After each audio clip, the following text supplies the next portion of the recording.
Sorry, adjusting this camera thing. Can you guys hear me?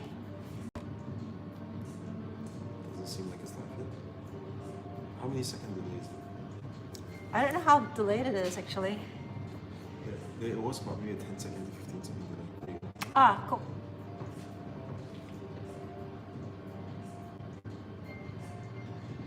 Hi, can all of you hear me?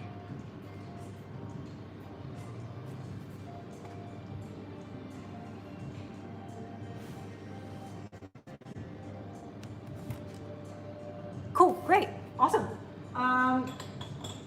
This butter has turned really soft. If you are baking along today for the Madeleines, I forgot to put a note in, but if you could just not melt, but soften some butter. I've chucked it on top of the machine over here and it got a little bit warm, so it's turned into melted butter, but I would suggest soften butter if you can. Will be good because we're gonna brush the Madeleine molds later with some of this butter. For now, I'm just gonna put it to the side and wait for everyone to join. So, yeah. But no worries, fine. Okay. I'm not talking to myself, just in case you're wondering. I've got my brother right here. So he'll be bringing you through the coffee section today. And yeah. Yeah, we'll be talking about a few tips and tricks. Well, we're talking about a few tips and tricks. It's a bit too tall. As well as maybe answering some questions about any coffee related things you guys have to ask. Yeah, in case you can't tell, both of us are really, really nervous right now. Where is the shop? All right, so let's answer some questions first while we're here. Where is the shop? The shop is in Melbourne. It's so this is Hash. Yeah, so this is Hash Specialty Coffee in the Melbourne CBD. We're located at Hardware Street.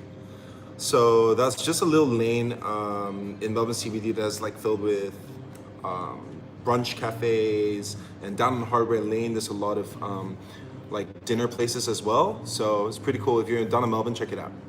Yeah, and if you don't know, I think the cafe is actually quite popular for the fairy floss and hot chocolate. If you've never seen it before, it's probably... I need to stand really far back. On Instagram. Okay, so he'll stand all the way back so you can see his face. Yeah. Great, so we'll probably give it another like 2.5 minutes. For those who are baking along, and if you have your Madeleine batter in the fridge, just leave it in the fridge for now, it'll be fine.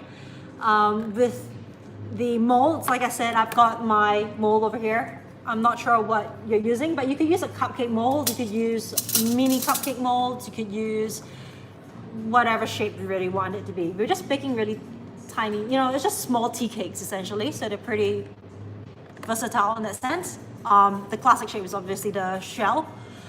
And yeah. Hi, hello Korea. What else? Before we start, I lost my train of thought.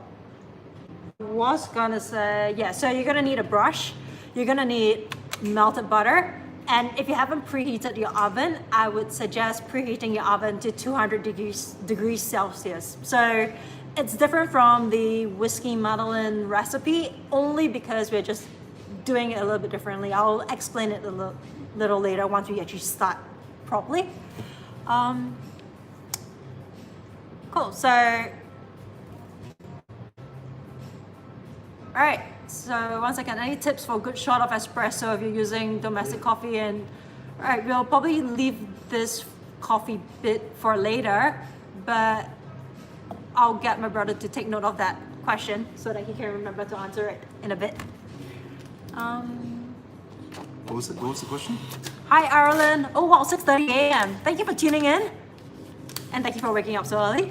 What was the question? It's any tips for a good shot of espresso if you're using a domestic coffee machine and grinder. DeLonghi is what they're using. Okay, And thank you for the encouragement as well. We'll try not to be too nervous. Okay, so I think we're, at 32 past, so that's been 2 minutes. If you have any general questions in the meantime, maybe, oh, hi Argentina.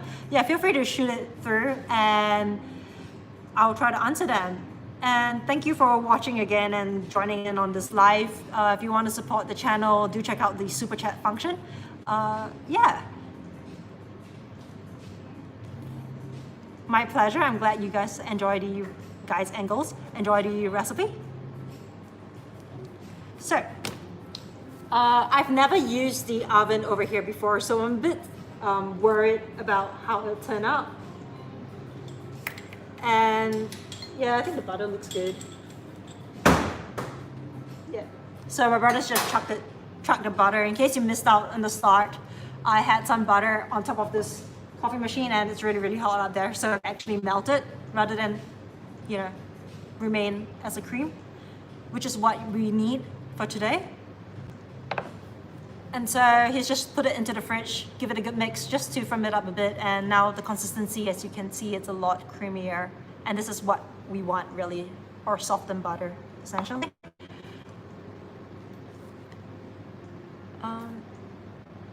Thanks, Joshua.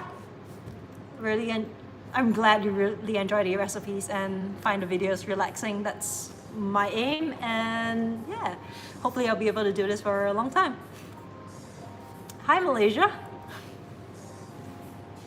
Hong Kong as well. Nice. It's always nice to see where everyone's coming in from. All right, it's been about 5 minutes, so we're gonna start. I've got my batter in the fridge. We're just gonna leave it there for now. And the oven's preheating to 200 degrees Celsius, as I mentioned earlier.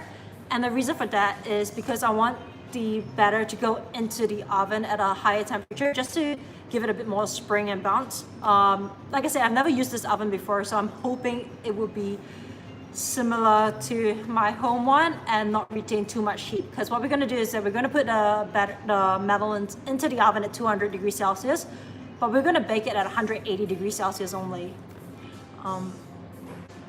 So it's soft. It's meant to be softened butter. Just to answer the question, Hansel, it's meant to be softened butter, and but like I said, accidentally melted it, so it's now firmed up a bit, so it's a bit more towards the consistency that I want it to be. Oh, famous cookies. I've not made it in so long. I really want to eat some, actually. I really should plan ahead. 72 hours. You know, it's quite a bit of a wait, but I think it's worth it. I hope you find it worth it too. All right, so I'm gonna tilt you down to this right here. If it gets too loud, if the background music is too loud, or I'm too loud or too soft or speaking too quickly, let me know, because I do have a tendency to speak really fast when I'm very nervous.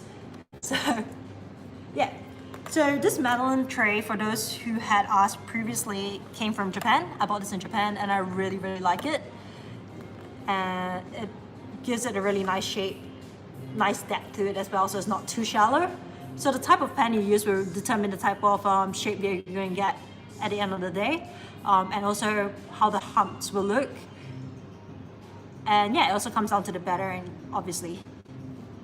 For now, this is what I've got, and I'm trying to find where my scissors is at. Oh, here it is. Sorry. So you're gonna need a scissors if you've got your batter in a bowl. Take your batter out of the fridge right now, and we'll just put it to your side. In the meantime, we're just gonna take some butter, and we're just gonna brush some butter over the Madeleine trays. Now, I'm usually gonna say don't use any melted butter. So this is not melted, it's kind of creamy, it's semi-solid, which is what I want it to be. Because what melted butter does is that it pools and beads on the actual Madeleine tray, so you don't get a nice smooth surface once it's baked. You end up with holes as the butter melts into the batter and into the cake itself. It's more aesthetics than necessity, so it's up to you on how you want to do it. And also, if you do not trust your pan to be non-stick, what you do is that you usually flour it after you butter it. And if you flour it and after it's been buttered while the butter is melted, you're gonna get like pockets of flour, and it just won't look aesthetically that great. So softened butter is my suggestion, and yeah.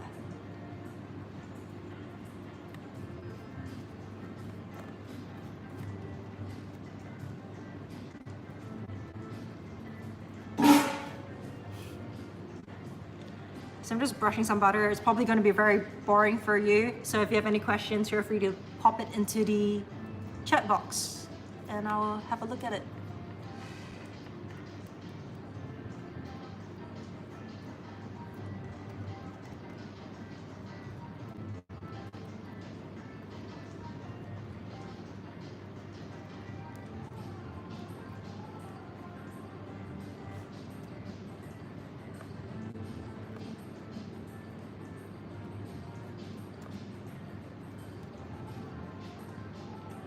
What's everybody up to this weekend?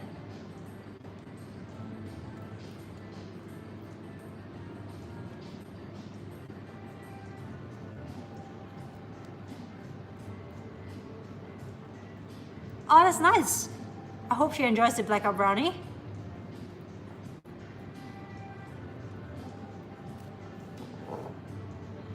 So you want to brush the butter on nicely. Just a thin layer is good enough. You don't need it to be a really thick layer. So you don't have to be as gentle as I am. You could just, yeah, just slap it on and it'll be good.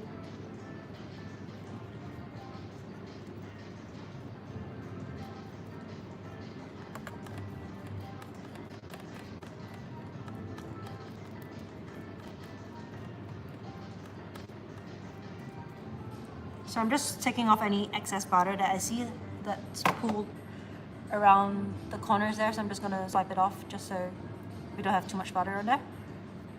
And that's really enough. Yep, that's good to go.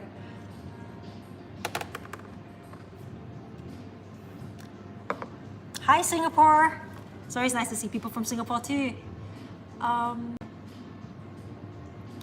You've brushed with softened butter, floured and put them in the freezer, but your Madeleine still sticks. I'm not too sure why it's sticking. It just sounds like it's not baking enough and the cake has not fallen crust, so it's not actually lifting off the surface. But yeah, so for example, in this instance, I'm actually not going to flour it. I'm just going to leave it buttered.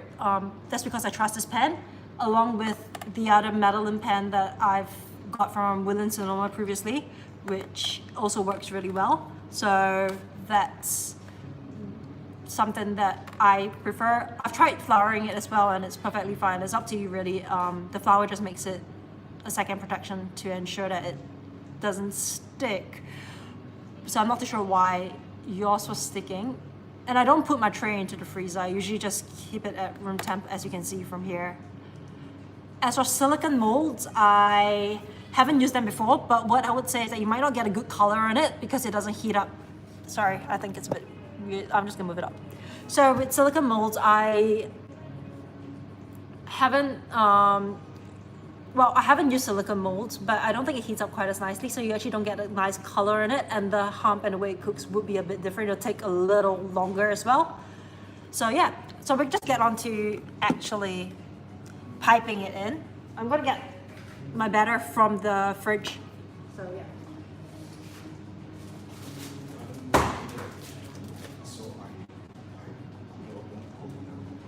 Okay.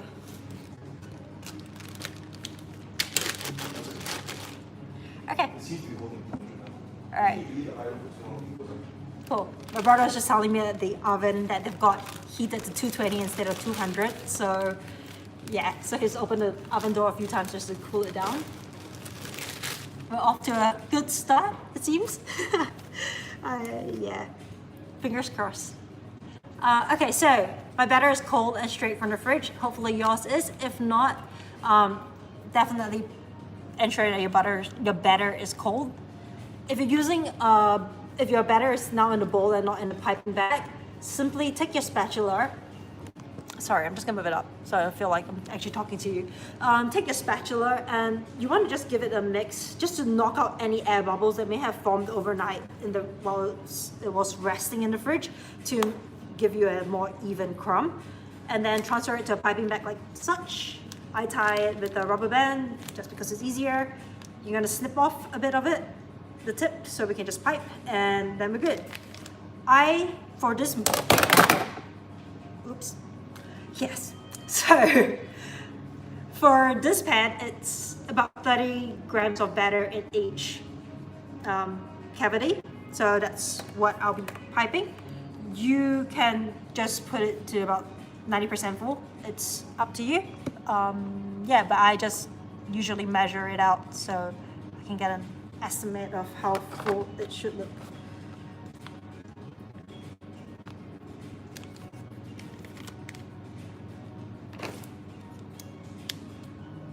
Just gonna cut some. I've not made Madeleines in, I think, almost a year, half a year. So it's been a while. Hopefully this goes well. Cut a bit more. Oh, it's fine. We'll just go with this first. If I need to snip more off the tip, then that's fine. Which I think I do actually. We shall see. So 30 grams. Yeah, sorry. I'm just gonna cut it more. Should be better now. Cool, 30 grams.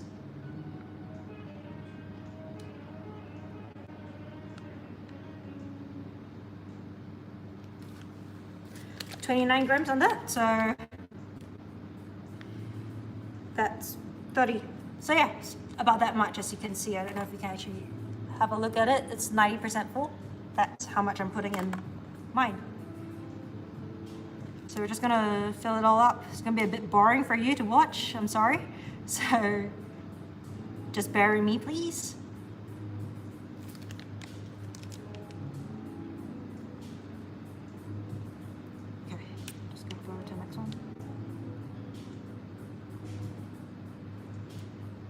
Sorry, I was reading your comments and not looking at while I was piping. How do you put pandan in there? Well, you could just use, if you're gonna use fresh pandan, I would say you're gonna have to create an extract. If you look at my Madeleine recipe for the whiskey one, I believe there's some cream in it. Can't remember off the top of my head. Pretty sure there was cream in that. You could infuse the pandan into the cream, but it won't be that strong. Usually, you could also just use those flavorings. But fresh pandan is obviously better and tastes nicer too. When there's a bit of a lull, I'll read questions up to you. So you don't have to leave this room. Sure. Got, yeah. That's a bit much in there, but oh.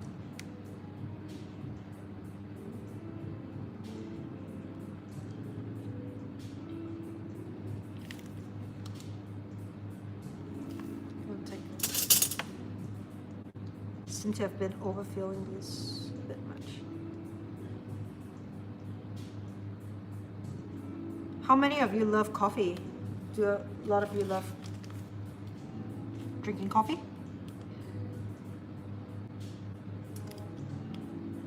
I love drinking coffee. Too much.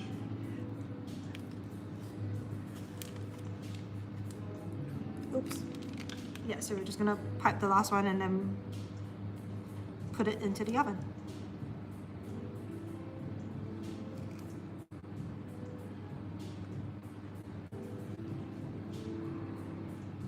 Just put a bit more.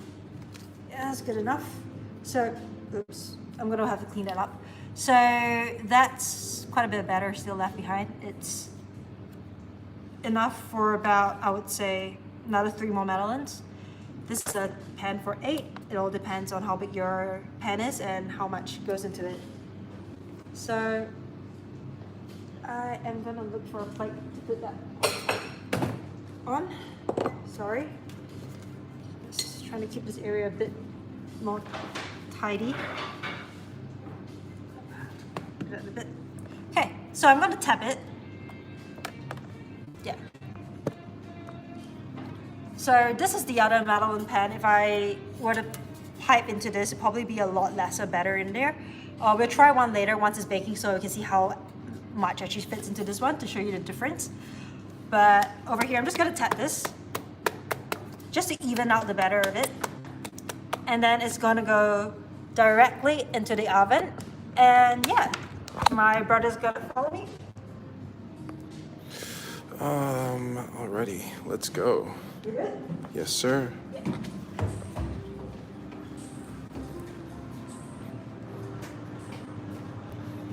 So the oven's preheated at 200 degrees. We're going to put it in and lower the temperature to 180 degrees once it's in. That's hot. Yes, it is. Alright, it's in. We're going to close the thing. Get that down to 180 and we should be good. And 10 minutes on the timer here, and yeah, we'll come back and check it out in a bit. So let's head back down.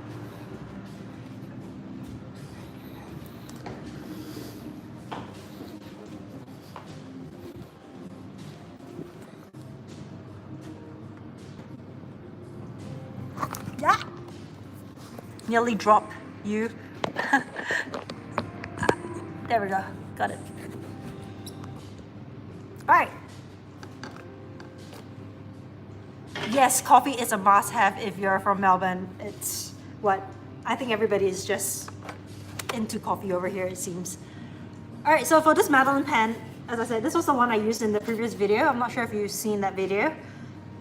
We're going to just pipe one just so that you can see how different it is with the quantity that can actually go into the pan itself.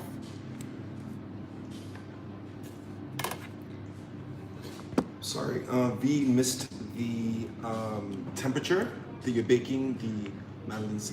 Cool.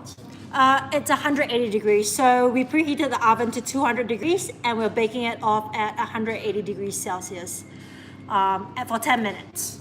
So it goes in at 200, but we immediately turn the temperature down to 180 degrees.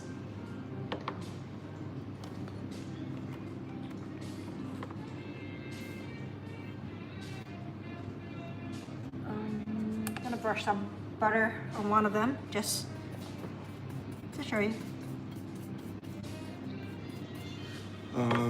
Brandy Tan is asking, is there a reason why you need to put the Madeleine pan into another pan when baking? I've put it into another pan because I like the heat to touch the bottom of the actual shell and this pan itself, just to heat it up quicker. But it's optional, you don't have to do that. I just like doing that. It just gives it an initial heat, burst of heat to set the shell on the bottom. So yeah, hopefully that makes sense. If not, let me know and I'll be happy to elaborate a bit more. So for this one here, I think that's about maybe that much better. We'll make it, yeah, that's a bit, 25 grams. So you can already see the difference that each pan holds. This is 25 grams, which is not, you know, it's a lot lesser than what I did for the other ones, but this is about 90% full. So just judge how much batter needs to go into yours and you'll be good to go. And yeah, so with the other pan, I do move between 10 to 11 minutes of bake time. It all comes down to how, it comes down to the oven, it comes down to just the batter itself and how things are playing out and the recipe. So we'll check it at 10 minutes just to give it a, you know, tap to see whether it's actually baked through. If you don't know how to check it by tapping on it, you can use the toothpick and poke it, and if it comes out without any crumbs attached to it, you're good to go. So I'm going to put this pan aside because we're not baking this right now. Put it back. Red Paper Place is asking if the oven is on fan mode. It is currently in convection mode. So the oven is currently on convection mode, only because there's no real option to change it. It's very, because this is a commercial oven, there is a steam setting. Oh, a bit too high. There is a steam setting, but we're not using the setting at the moment. We're just using a regular convection oven, and it is set at 200, and then we dropped it to 180. So to answer your question, it is, it's hard to say. It's not exactly on fan mode, but there is a fan. Sorry, I'm just like balancing in the back trying to get cool. Hi. So yeah, do you have any other questions in the meantime? If not, we can maybe get my brother to talk a bit about coffee and answer some of your coffee questions that you had. Does the pan also provide even distribution of heat so that the Madeleines are baked equally and evenly? It does. it would provide that. It also comes down to your actual oven at the end of the day. It only provides, it helps with it, but there's only so much you can do, if that makes sense. Did I go to culinary school or am I self-taught? I am self-taught, read up a lot, do a lot of experimentation, just trying things out essentially. A lot of books, Google's fantastic as well. So if you have any questions, I always say Google probably would help you and help you with answering those questions, and yeah, or at least give you some sort of background to what others have tried before so that you can work from there. What size are the cavities? I'm thinking of ordering individual loose Madeleine molds. Like I mentioned, I don't actually know what size they are. It's that particular one takes about 30 grams of batter for 90% to be 90% full. This William Sonoma one that I had, the golden one that you saw, was about 25 grams of batter. So if you're using a cupcake tin, just pipe about 30 grams of batter if you want. 25 to 30 is fine. And bake time about 10 minutes, I would say, at 180 degrees. And that should be good. Thank you, Carl. Thank you, Hermione. All right, so I'll get my brother to come chat for about the next 4 minutes on coffee. 4 minutes. Well, 3.5 minutes before we have to go out. All right, I can answer some quick coffee questions if anyone has any. There was one question just now about using a home, like a home DeLonghi espresso machine to make good espresso, and any tips I've got to actually produce a good espresso. I think it's a very complex question only because espresso there's a lot of parts involved, and anytime you're making coffee, you kind of want to control all the variables. And the more variables you can control, the more consistent your coffee can be. So if one day you do pull a really good shot, you do want to take note of how much coffee went in, how much water came out, and some machines can control the temperature. I don't think you can control temperature for the home ones, so that wouldn't be that important. Most importantly is just how long the shot took, how much water went in, and how much coffee came out, and how much coffee you put into the basket, if that answers your question. Let me see, which coffee bean brand is my favorite? Do you roast your beans by yourself? Hi, Dropcake, 2 a.m. Wow, thank you for staying up. I couldn't sleep till 4 a.m. last night because I was so nervous, but always good to have my brother around. Yeah. Okay, which coffee bean brand is my favorite? So I've worked a lot with Reverence Coffee, and that's what we use at our cafe. The people at Reverence, the roasters, they're great. They know what they're doing, and the coffee is always really good. Will I be doing any filter coffee later on? Maybe, if we've got time. I've got a V60 set up here, so I could. If we've got time, we'd definitely give that a shot. And yeah, any best ways to froth milk at home? We will actually be doing a demonstration later on with a few things. So one of them is the Nespresso milk frother that you've got, that most people have at home. Well, not most people, but people who own an espresso machine might have at home. We've got one of those. We've got a French press as well. Yeah, and along with that, we'll be making Moka Pot coffee. That right there. Yeah, we're making Moka Pot coffee. It's a cheap way to get quite a strong tasting coffee out, and you can always add milk to that and still hold some body. Most filter coffees, once you add milk, the body is gone. So yeah, let's see. Can you tell good from bad coffee? And both of us are doing a good job. Thank you, Hermione. Can I tell a good from bad coffee? So again, you can tell when you've had coffee from the same place over and over again, and then one day the coffee is just not that good. There are a few things that can be affected. It could be the age of the beans. Maybe they've been having a slow week, and the beans are a little bit stale. It does happen. All right, I'm gonna pull you aside. I'm so sorry. There's 45 seconds or 40 seconds on the timer left, so we're just gonna quickly go into the oven just to see what it's like. All right, just gonna do that, and well, sorry. On. I need a cloth. They don't have any oven mitts over here, so I'm using a cloth. So Look, yeah, we don't use oven mitts.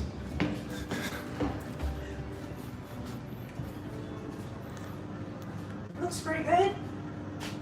Looks really nice. I don't know if you can actually see it in there, but I'll bring it out in a bit when I open it up. About 5 seconds. Okay, so, sorry is not the cleanest. but we're just gonna. Oh. So obviously it got a little hot in there. Yeah. I reckon the commercial ovens take a bit longer to cool down. Yeah, they did take a bit longer to cool down. But as you can see, if I press on it, it bounces back. So it tells me that it's actually done. So hope you can see that. Yeah, it's bouncy. So that's it. Whilst it's hot and we're here, we're just gonna actually just flip it on the side before it sticks. And that will ensure that the crust forms and it's hot. So be careful. And there we go. I'm going to bring this down to the actual area that we're at just now. All right, I'll get my brother to do it.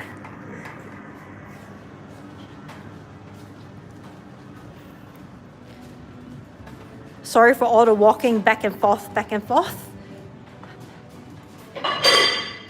I've got a wire rack over here, which a cooling rack. So that'd be good. So we're just gonna put. Actually, I'm just gonna take the Madeleines off and. Oh, okay, cool. Can you just do it? Yeah, I'll just do it. So I'm just gonna put the Madeleines on its side. It's fine. There we go. Balancing the camera and putting the Madeleines is a bit tricky. Ooh, they're very soft. Yeah, they are very soft. They're very light.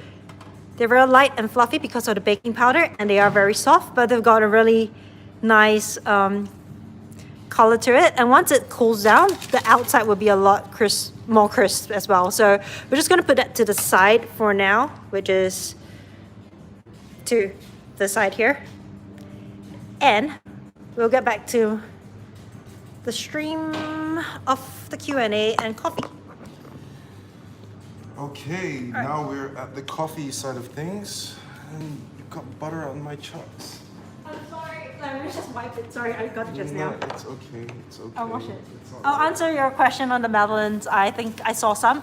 So let me just have a look at your questions for now. I hope yours turns out well as well, Caro.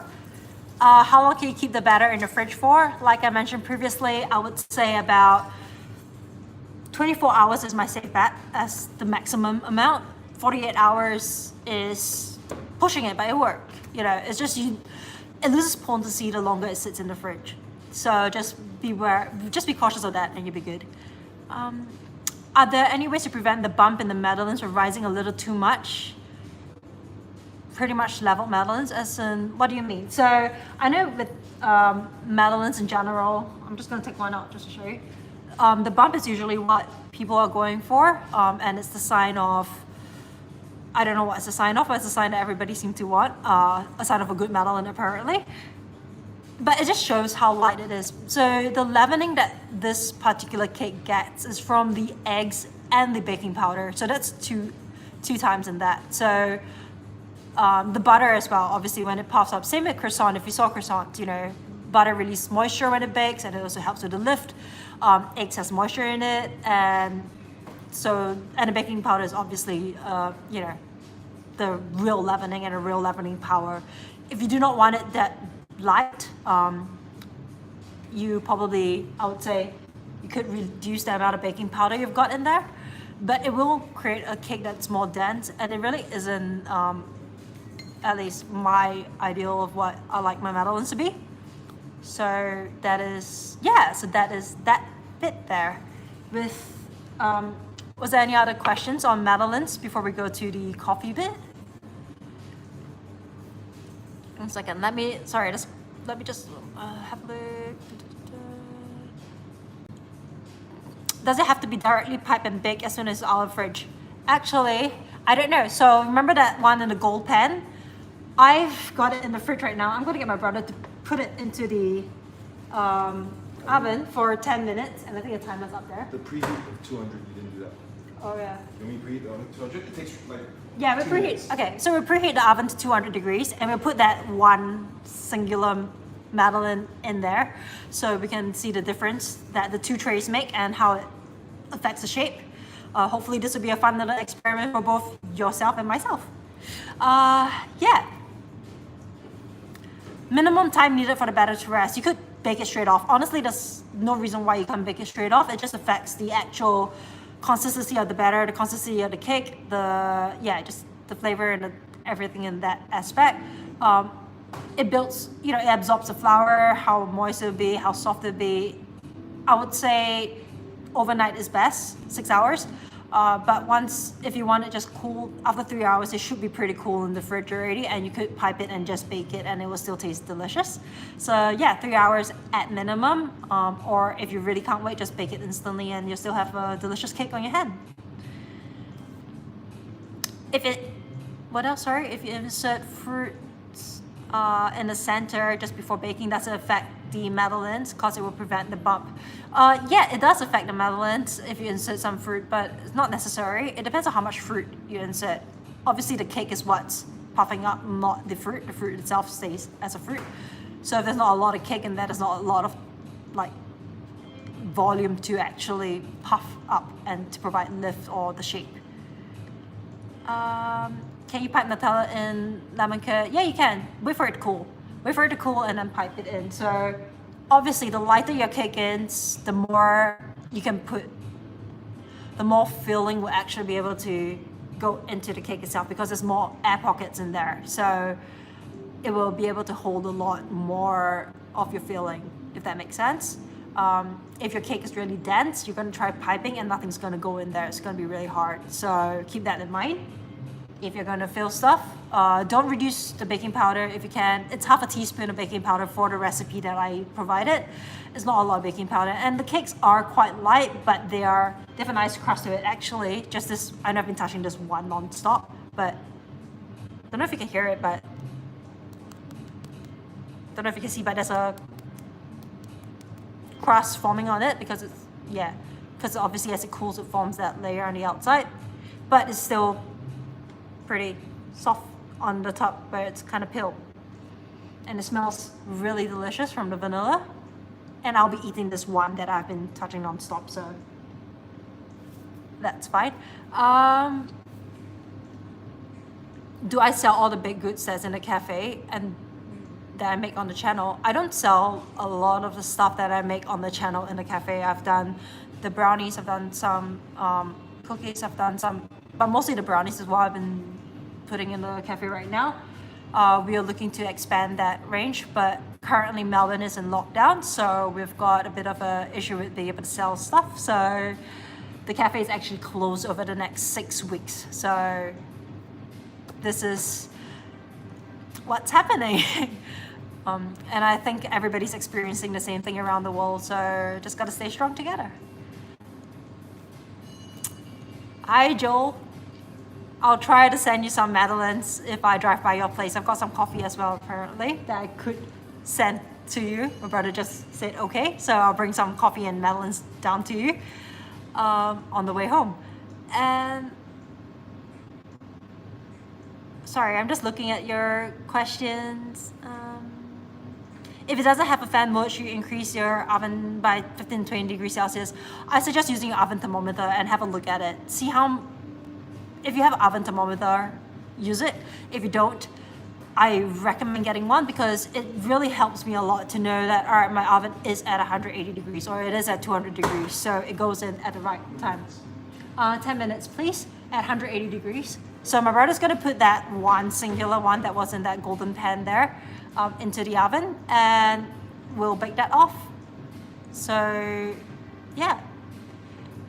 So yes, 15 degrees could work. It all depends on your oven. From what I've read, 10 degrees is really, what people usually do. They just increase the temperature by 10 degrees to compensate for the lack of an oven. I don't feel that actually does the right job because you're just overall increasing the temperature throughout the different spots in the oven as opposed to it actually being evenly dispersed throughout. So I'd say just rotate your item that's in there a bit more. So if you have a Madeleine, for example, I put it in all at once. For Madeleines, I would say in the last 2 minutes, just rotate the pan once it's actually starting to form that shape or the shape has already set a bit more. Green tea leaves into the Madeleines, same as matcha. Like I said yesterday, matcha chocolate, I would say they really absorb a lot of moisture, so reduce the flour, but reduce a bit more flour than the amount of matcha you're gonna add into it. So, thanks Joel. Cool. All right, so for now, I'm going to stop on Madeleines and we can get back on all the baking stuff in between. We're just going to swap to coffee because I know a lot of you are here for the coffee as well. And my brother will do latte art for you. We're going to try some home style latte art and I'm going to attempt to do latte art today. I've never done it before, so that's going to be fun. You're going to see a blob rather than an actual shape, but it'll be fine. All right. Okay, hello. Where's the timer? Timer's upstairs. I use my phone. Right. Let's use this 1 sec. Okay, so we're gonna start off with a demonstration. I'm gonna start off with a basic, your basic shapes, which is your tulip, your rosetta. I'm gonna do maybe a rose, and then I'm gonna etch something. So. The skills that you'll see is for the tulip is pouring dots. For the rosetta is having froth flow out in a very specific way. For the rose, you'll see some drawing involved, and then for the etching, it's gonna be I'm gonna be using this like a stylus to actually etch something on. We're gonna be using Lion Tamer, which is Reverence's blend. It's very nice and it's got like milk chocolate flavors to it, hazelnut, a bit of raspberry in the finish. It's really, really nice for milk coffee. It's got a very heavy body and it really carries through in the milk. And it's still got some acidity to it. So as a black coffee, it's actually really good as well. All right, let's get going. Unfortunately, because of the way I pour and my height, you might not be able to see it being poured. So I'm going to hold the camera so okay. You can look down at him being pouring. But I need a paper. Cool. I'm just going to take down some of the questions that you have about the baking stuff in the meantime while he's doing the coffee.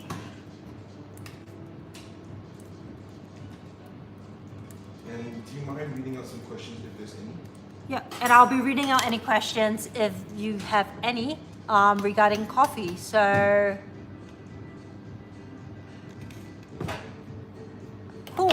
I just saw V's response about her having her Madeleines at room temperature while she bakes the first. So let me know how it goes too. I'll be really curious to find out. It should be fine, really, but fingers crossed. We've got 6 minutes on the timer, so that's it. Okay, we're gonna start with 2 patterns, the tulip and the rosetta. Let's hope I don't get stage fright.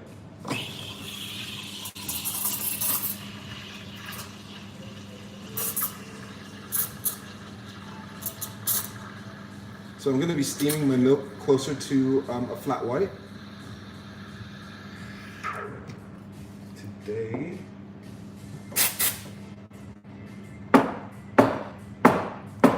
the consistency of milk that you want is like wet paint.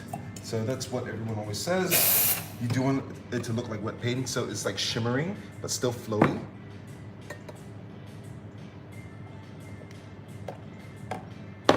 Now, for the pour, I don't think she's tall enough either. Hey, I can stretch, all right?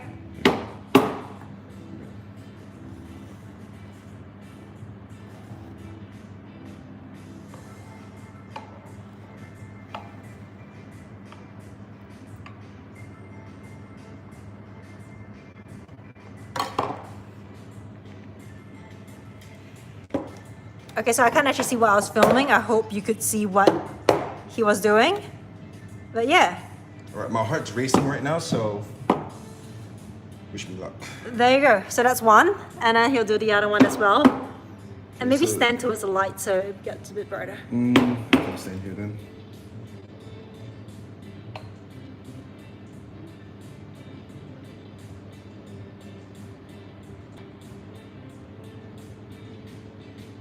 It's not the best Rosetta, but that works. Okay, this is a Rosetta. Okay, so that's just the two shapes, well, two designs. Yeah, designs. That's Two designs that he's done for now. And he can talk you through it in a bit. Maybe when my nerves die down, I can do the Rosetta. But for now, that is the best. All right, so that's a question, I know. 1 second, I'm gonna move this back to there. Okay. So, sorry, you're gonna see my face in there.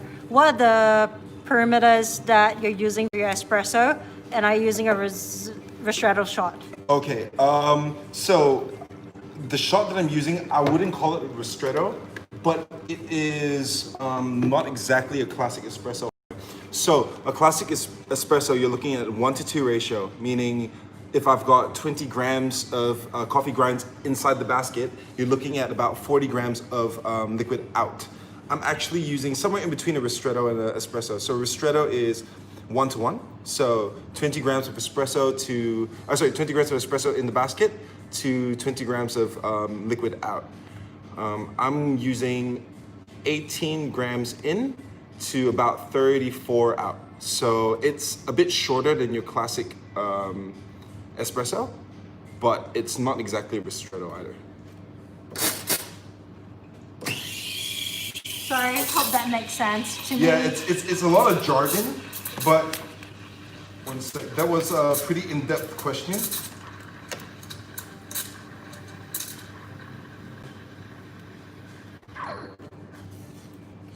Okay, so I think the bottom line is that usually whenever we're trying to create consistency in a commercial setting, even at home actually, you want to control as many variables as you can, just because that's, you know, coffee is just it's a organic product as well, so things change.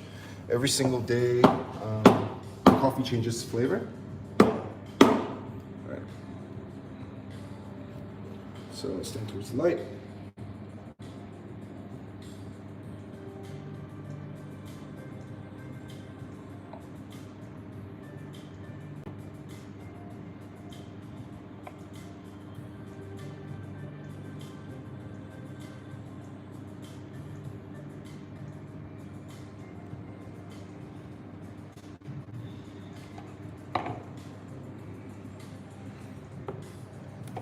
That one's the rose.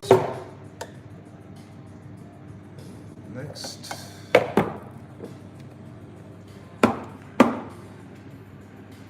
Sorry if I'm shaking a lot because I'm on my tippy toes over here, trying to balance. Yeah.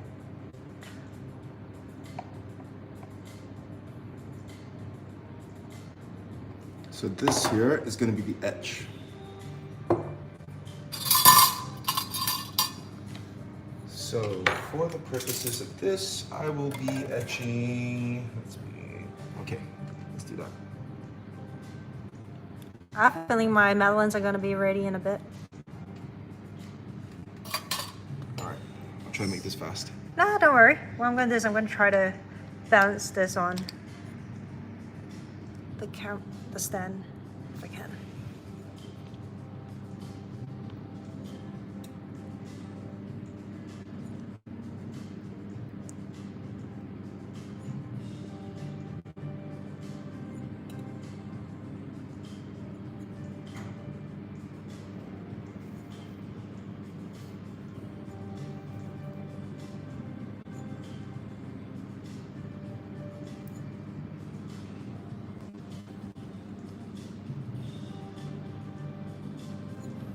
So it's not the best, but that's a little Hello Kitty for you. There, and that's an etch. Alrighty. So we got your 4 designs here, which is, these 3 are what we call free pours, where we don't use any, okay, Madeleine time. All right, I gotta move them. I gotta go get the Madeleine. So in the meantime, I'll get him to just chat with you about the coffees and he can adjust the camera. Yeah, I will do that. Alrighty. Let's see if if that's good. Okay, so what we've got here is two different types of pours. Generally, we've got your free pours, which is this, and this here, where I don't use any other tool. I just use the milk and the way the milk flows to create the pattern. And then we got this. This is an etch. So we use like a stylus, which is this right here. This is a stylus. Let's see if you guys can see it.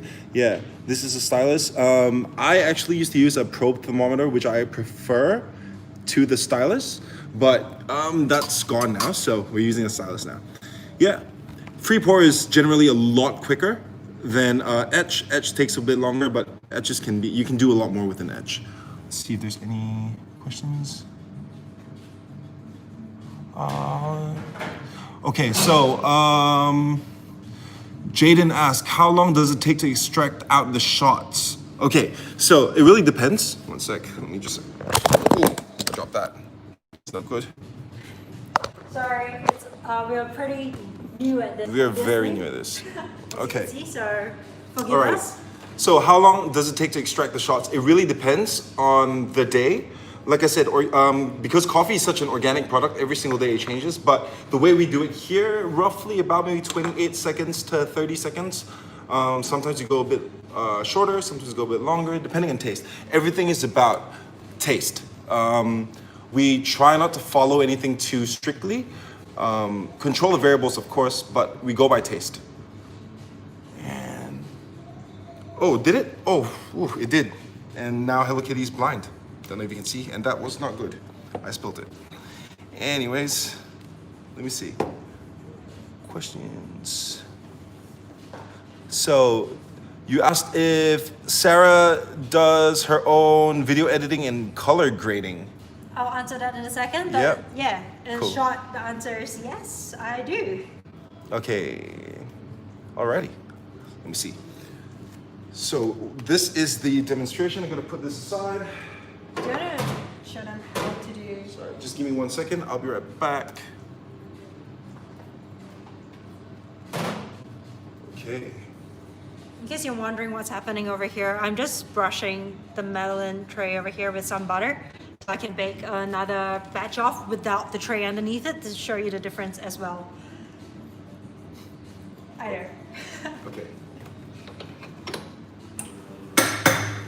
While she does that, I'll actually, for anyone who's interested in something a little bit more technical, while she does that, we actually have a different blend in today as well, which is, one sec, let me see if I can do that.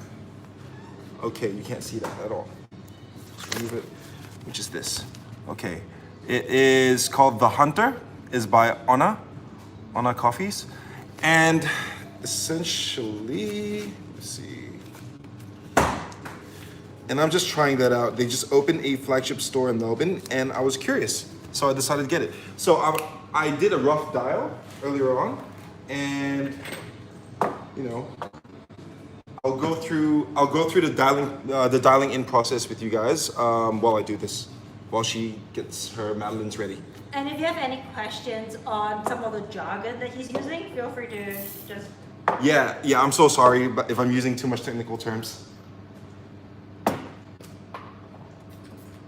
Maybe you want to explain what dialing is? Oh yeah, so I'll explain what dialing in is. So dialing in is pretty much, you're trying to narrow into the best tasting coffee that you can by controlling every variable. So what every variable is would be how much coffee goes into the basket, and this is called the basket here. Okay. This is called a basket. How much coffee goes into the basket, or if you're dialing in a filter coffee, how much coffee goes into the filter paper, your V60. And usually we call that the dose. And then how much coffee comes out of it, we call that the yield. So dialing in is controlling the dose, the yield, the extraction time. Extraction time is how long it takes for the entire process. From putting the coffee in, for the water touching the coffee, to extracting your coffee completely. And we control these three variables. There are other variables involved, but we don't usually touch that too much. We control these three to get the best result that we can. And so that's dialing in. Curious about how coffee beans from different countries differs. Geisha, Brazil, Sumatra, El Salvador, etc. Okay, that's a good question. No, So, just talk about coffee beans. You have to show them the difference between Lion Tamer and Yeah. what you got from Ona, for sure. and show them what coffee beans are like. Okay.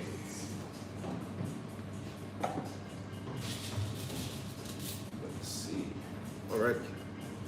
So I don't know if the color quality is good enough in this stream, but if you can see in my hand, this is the Lion Tamer. If you can tell, the size of the beans vary a little bit, and you get smaller ones, you get bigger ones, only because it's a blend. So you've got beans from different cultivars of the coffee plant, and they all have different flavor profiles. Let me see if you can see that. Yeah, they all have different flavor profiles. And this is pretty dark, and this is the Lion Tamer because we actually have our coffee pretty dark to get that body through the milk. And this here, Just do that for you. yeah, this here is the Hunter. Wait, the Hitman, sorry, the Hitman. Yeah, it's not as dark. You've got little beans like this. I haven't actually looked up the origins for this blend itself, but it's a little bit fruitier than our house blend, but it still has that dark body to it. My opinion, maybe not as strong and doesn't really carry through as much in the milk. Okay, so I hope no one's getting too giddy. I'm sorry, and dizzy. all right, to answer that question by Geraldine. Hey, Jerry. So geisha is a type of a coffee plant. It's a cultivar. It is not an origin. So you have Panama geisha. You do have geishas from other regions as well. Panama geisha would be one of the more popular ones, and it just happens to be quite a difficult plant to grow, but produces a very beautiful, fruity, berry-forward sort of coffee. And how coffee differs from every different countries pretty much is because of the soil, the climate, the altitude. They produce different flavor profiles. Generally, I would say your African, your Ethiopian coffees and stuff like that, they tend to be a little bit more on the full-bodied, punch-in-your-face sort of coffee flavor, and then your South Americans tend to be a bit more mellow, a bit more delicate, but still very, very bright. And the brightness is usually because of how we roast it. We roast it a little bit lighter than we do for the blends that are meant to go into milk coffee. I think we're all kind of caffeinated right now, play food. And thank you for finding out the origin, actually. 60% Oh, 60% Brazil, Papua New Guinea, and India. Ah, that's cool. So India does have a reputation of being quite not as fruity. India's coffee tends to be a little bit more on the chocolatey side, a little bit more, I personally think a bit woody as well. And I think that's cool. That carries through the milk, and you can definitely tell. What flavors do you pick out or notice first when you're tasting different kinds of coffee? So when you taste your coffee, it's like a journey. You have your initial taste, and then as it spreads out, you can taste whether it's, these are very, very layman terms, which is whether it's bitter, whether it's sour, or what we like to say is acidic, whether it's sweet, and then you swallow it, and then you get the finish. And so how long that aftertaste lingers in your mouth, and you don't want it to be too long, but you also don't want it to be too short, so you kind of want to go in for a second taste. And those are little things that we look for.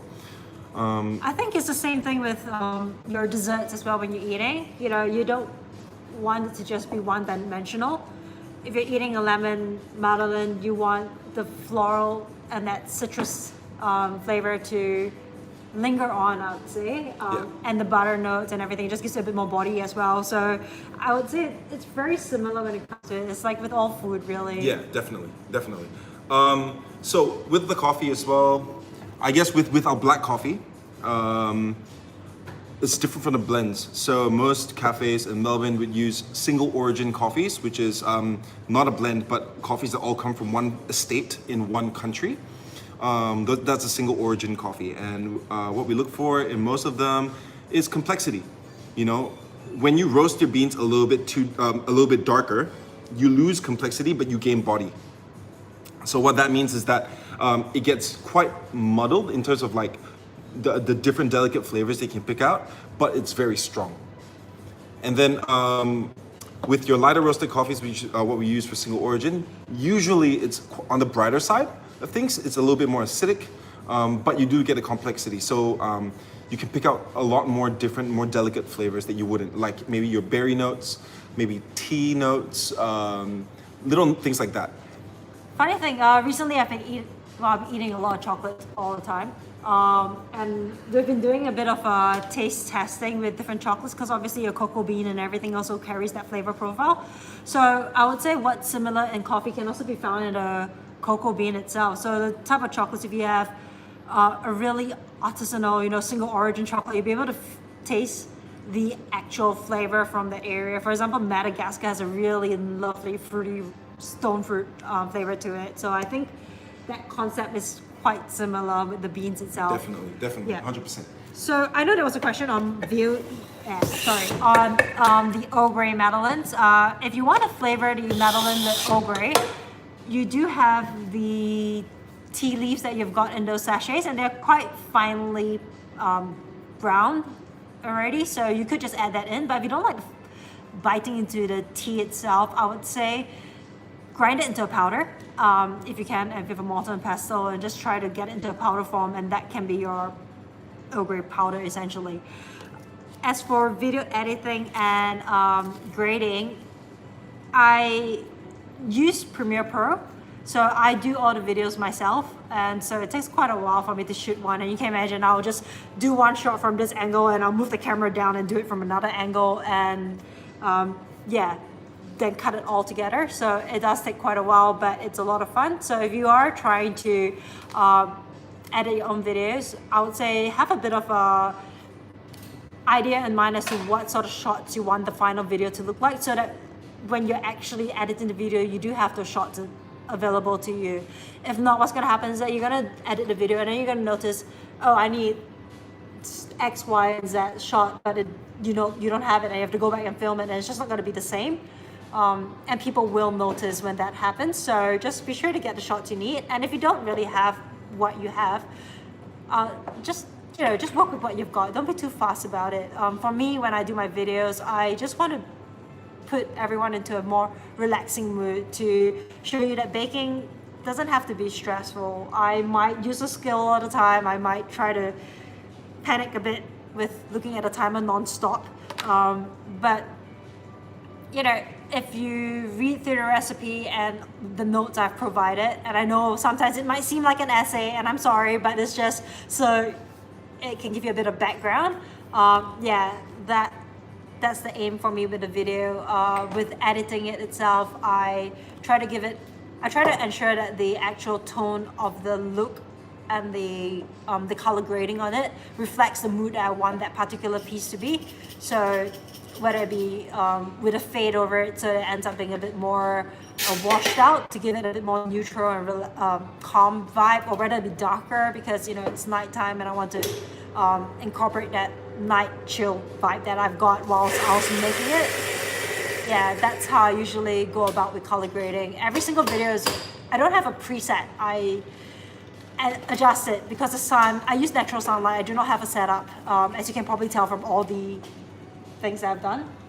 So yeah, it's really I just play by ear and try to edit it as I go and see what I've shot and how it could work for me. And that's what I would do. I hopefully answer that question. If you have any other questions on that, let me know. Put it in the chat below and we'll pop back in again on more baking questions. So if you've got more baking questions, do let me know. I've got 1 minute and 15 seconds before I've got to run up and get the last batch of Madeleines. Okay. So do you want to show me how to pour a simple latte art? I guess is that the next bit? yeah, for sure. And I'll teach you how to do it. Well, I've got to run in like a minute, so I don't think we should. You want to do that right after? now. Yeah, we do that after. Maybe we'll move the latte art where he teaches me to 2 minutes time. We can do that. Yeah, all right. So for now, just a hot tip, if anyone here actually is a barista, is that when you grind your machines with non-on-demand grinders, so like machines with a hopper where you have to release a hatch to get it in, like an EK, I always have a little bit of water on the side, like this, to mist the coffee beans before I put it in, and that reduces the static, so it doesn't cling onto the sides. So I'm not sure if there's any baristas here, but you'll find out that if you don't do something like that, beans fly everywhere when you grind it. This way, it actually reduces the static and it doesn't cling at all. So it's like you get clean walls in your dosing cup. Yeah, there we go. A minute. All right, I'm gonna go get it. But there's a question on soy milk over there. Okay, question on soy milk. Let me see. Let me see. Yeah, I've tried to. Oatly barista milk is not really the same as good as substitute. I'm searching for a better one. Let me see. Plant-based milk like soy and almond. Oh, wait. What?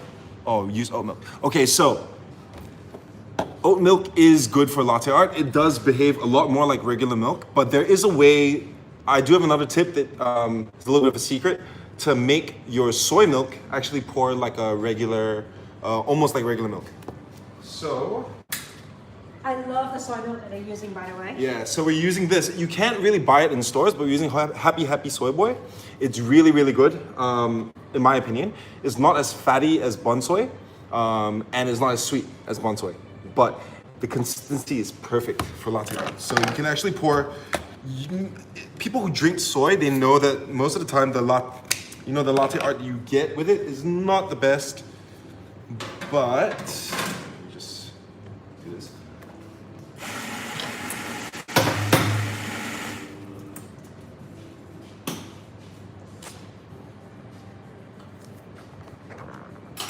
Should I go around and film on that side? Yeah. Okay, one. Alrighty. So just to show you that I just opened a brand new Happy Soy Boy. So I am actually using Happy Soy Boy in here. And I'm going to drink the rest that he doesn't use because I love that soy milk. Yeah. Just clean it up. Alrighty. So the trick is to actually take a little bit of cold soy milk and you put it in, right? Not too much, but enough to actually neutralize the pH, so the coffee won't be too acidic. And then you can froth your milk up a little bit hotter than you usually would, only because soy milk doesn't really behave like regular milk, where the sugars change as the heat goes up, because it's artificially sweetened. So the reason why most baristas don't heat the milk up too much is because they're afraid it curdles. But if you add a little bit of cold soy into it, it neutralizes it, and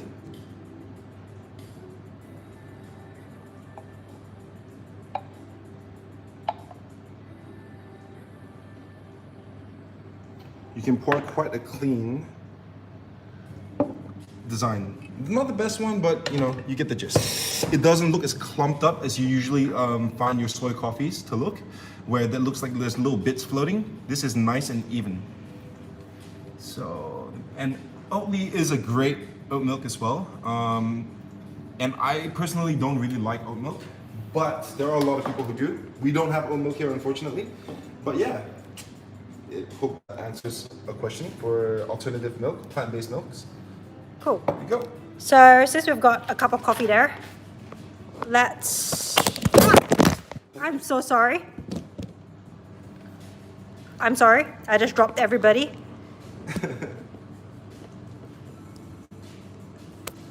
All right. So hopefully I won't constantly drop this camera, but I'm gonna run around the side.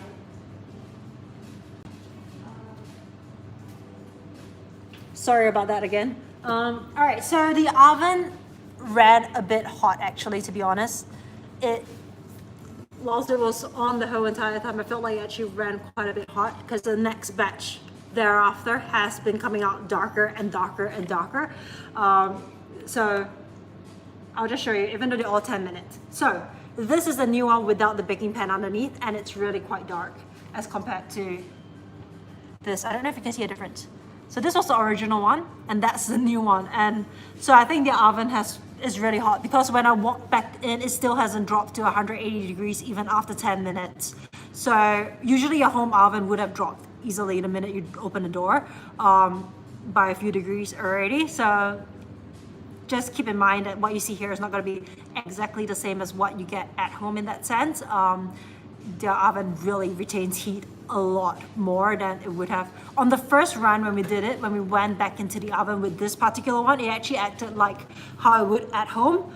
The temperature actually dropped down quite a bit to, by the time we got back in there at the 9 minutes mark, it was already at 180 degrees, 179, so it did drop.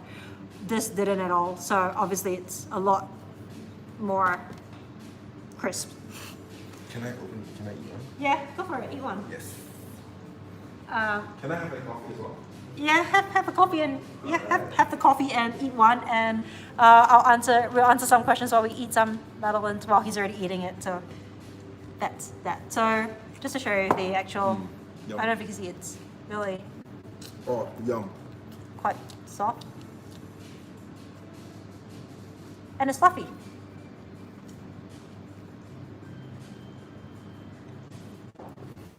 I wish I could send you some, Jaden, but yeah, it's perfect with the coffee. And the reason why I didn't flavor it with any citrus or anything in this one is because I wanted to keep the flavor as neutral as possible, with a bit of honey, just so you get that hint of floral scent to complement the coffee along with the vanilla. And vanilla bean speckles are always pretty as well, so vanilla bean paste is great. The crust is really nice. It's very thin, but it's there. Especially the edges. And the inside is really soft and fluffy. So yeah, so as I mentioned, if you want the hump and to retain the air, you do mix it a bit more when you're making the batter, so it turns a bit elastic and you're building that gluten formation just so you can actually trap the air in it to give it that puff. Don't over mix it so it'll be hot, but yeah. Crumb shop, wish I could just send some to you guys, but I shall eat it over here. My brother's gonna teach us how to do latte art, and me as well. So I guess we'll get on to that. Alrighty. So, latte art. This is the fun part. Everyone wants to know how to do latte art.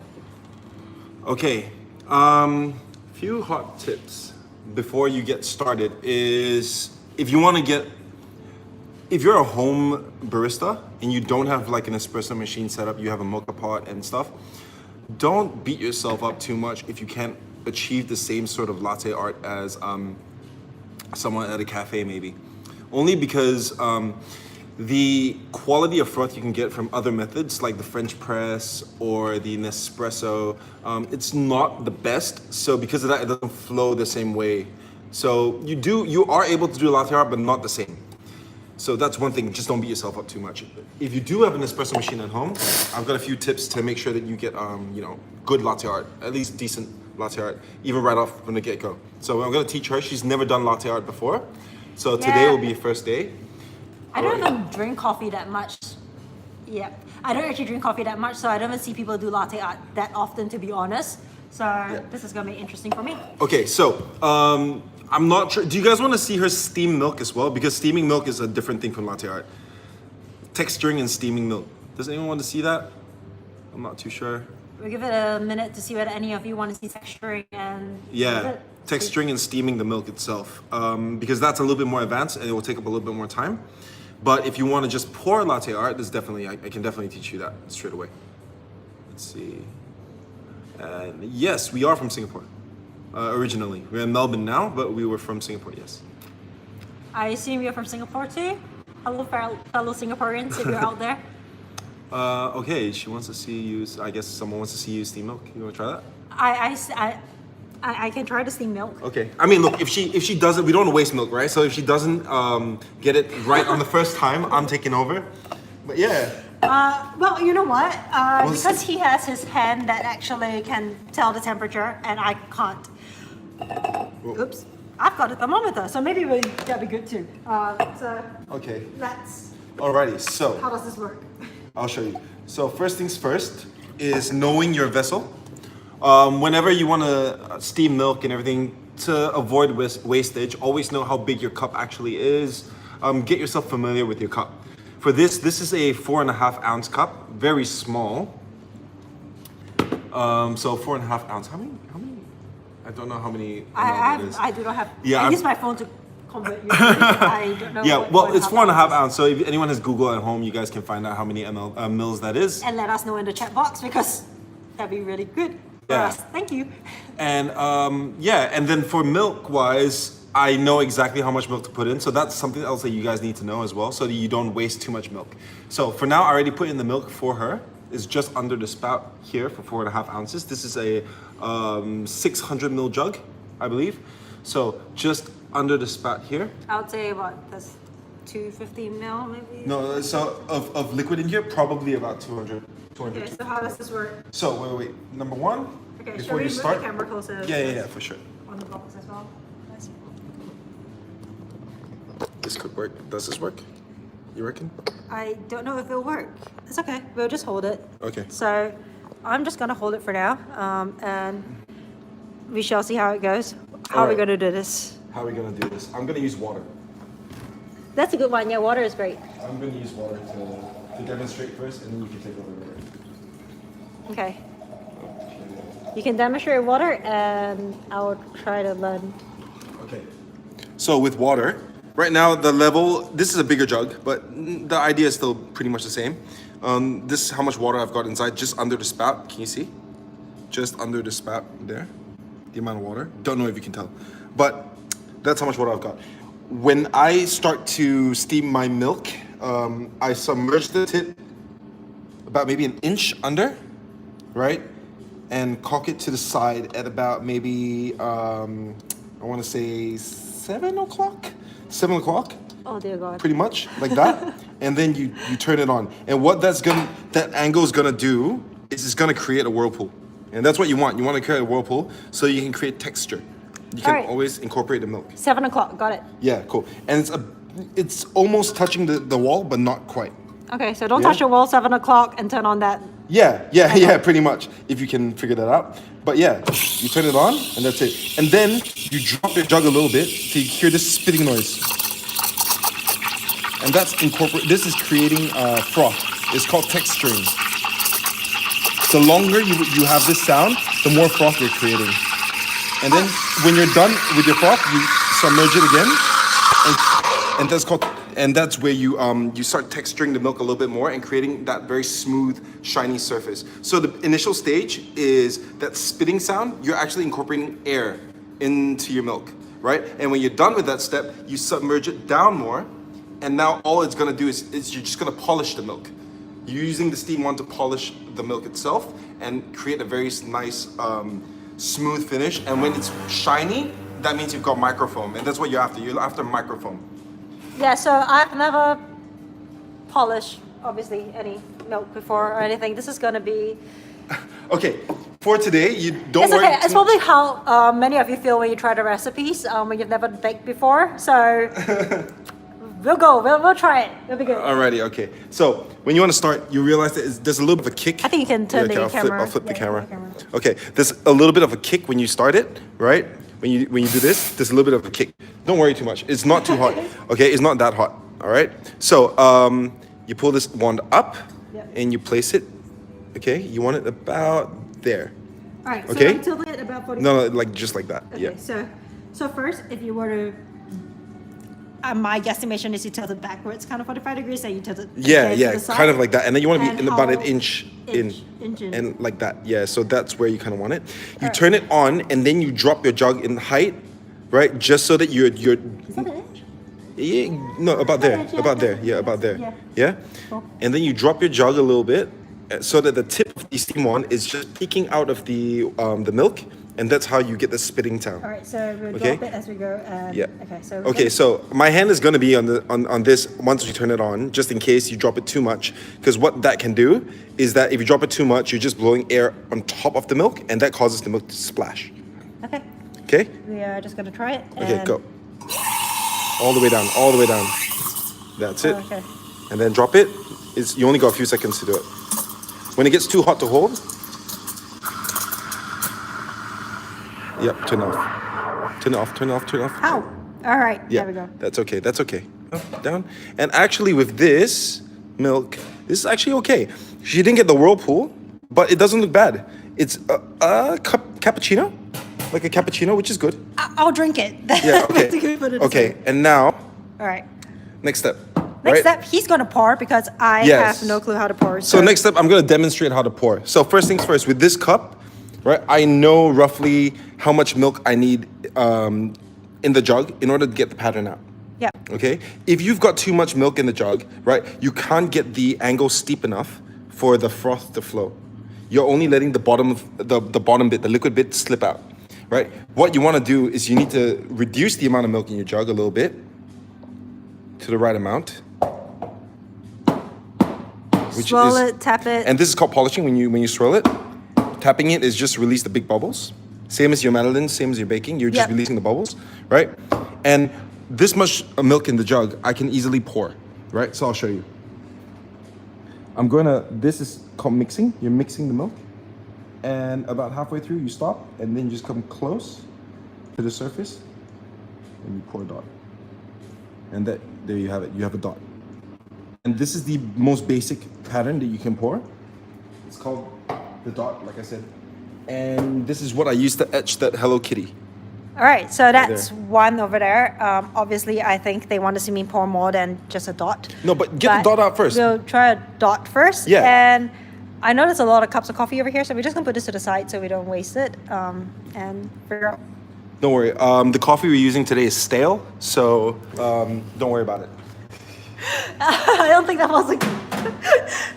No, I mean, it's for demonstration yeah. purposes, you know what I mean? As long as it works, man. Yeah, exactly. Okay, cool. So hopefully you're enjoying this and it's not too boring for you. We're just gonna hold on the coffee for a second. I'm just gonna read the questions because I wasn't looking at it whilst we were talking just now.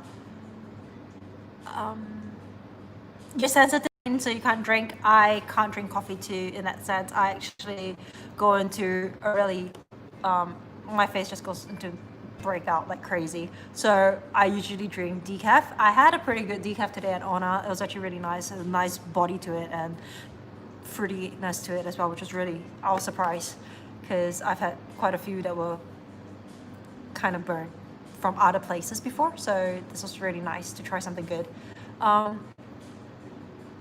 And he was telling me that there's a difference as well with the beans that they use for when you make coffee that is meant to go with milk and one that doesn't go with milk.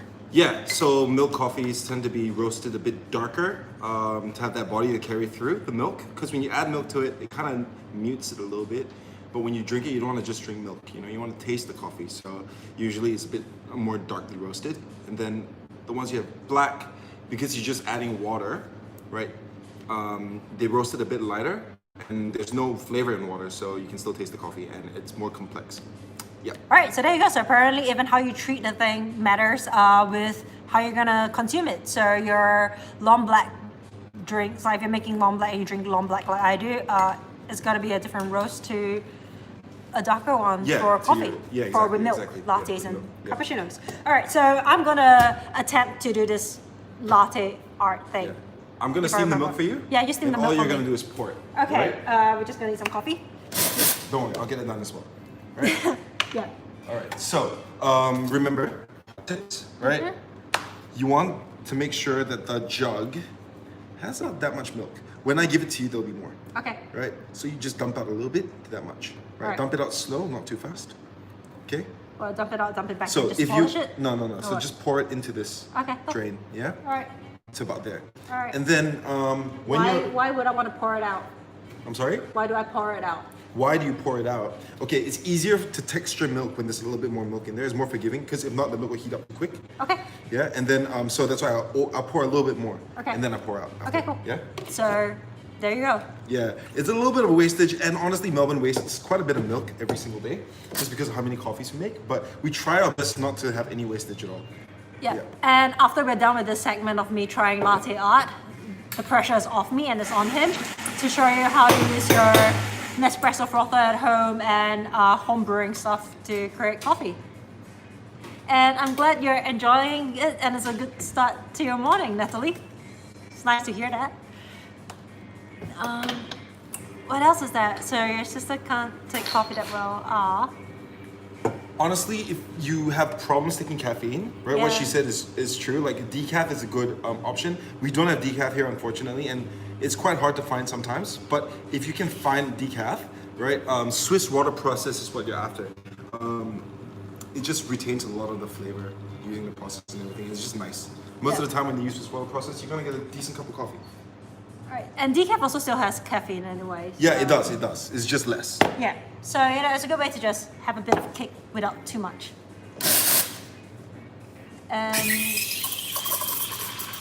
Out of curiosity, how many of you actually brew coffee at home? Or do you usually just go to the cafe to grab a coffee? Or do you have any preferences? Or, yeah, on Nescafe, grains, 3-in-1, those kind of things?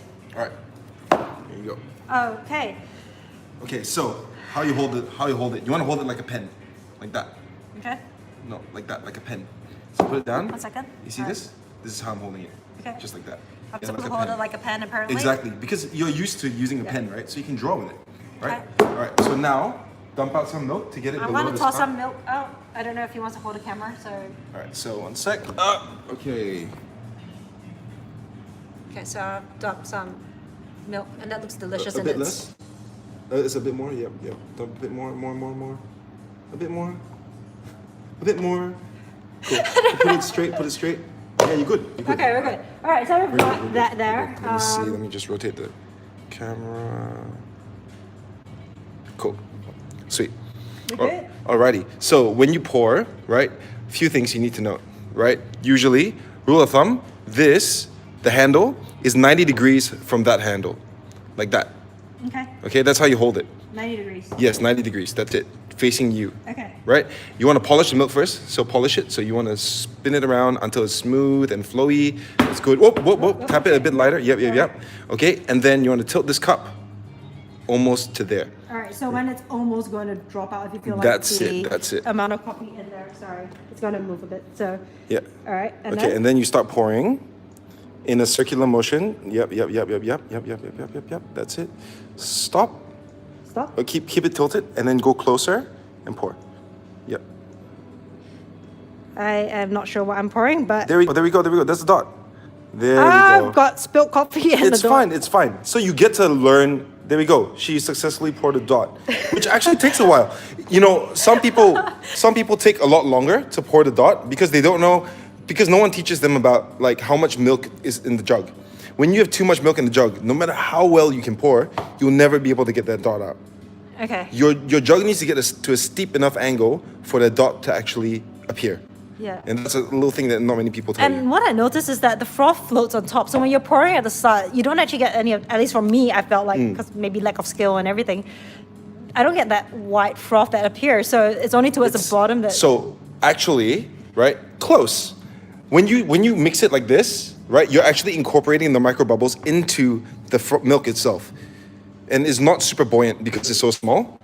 It's like when you turn on your hot water and the water looks milky, is because of micro bubbles in it, right? So it's the same idea. It's all incorporated in the milk, right? It hasn't settled yet.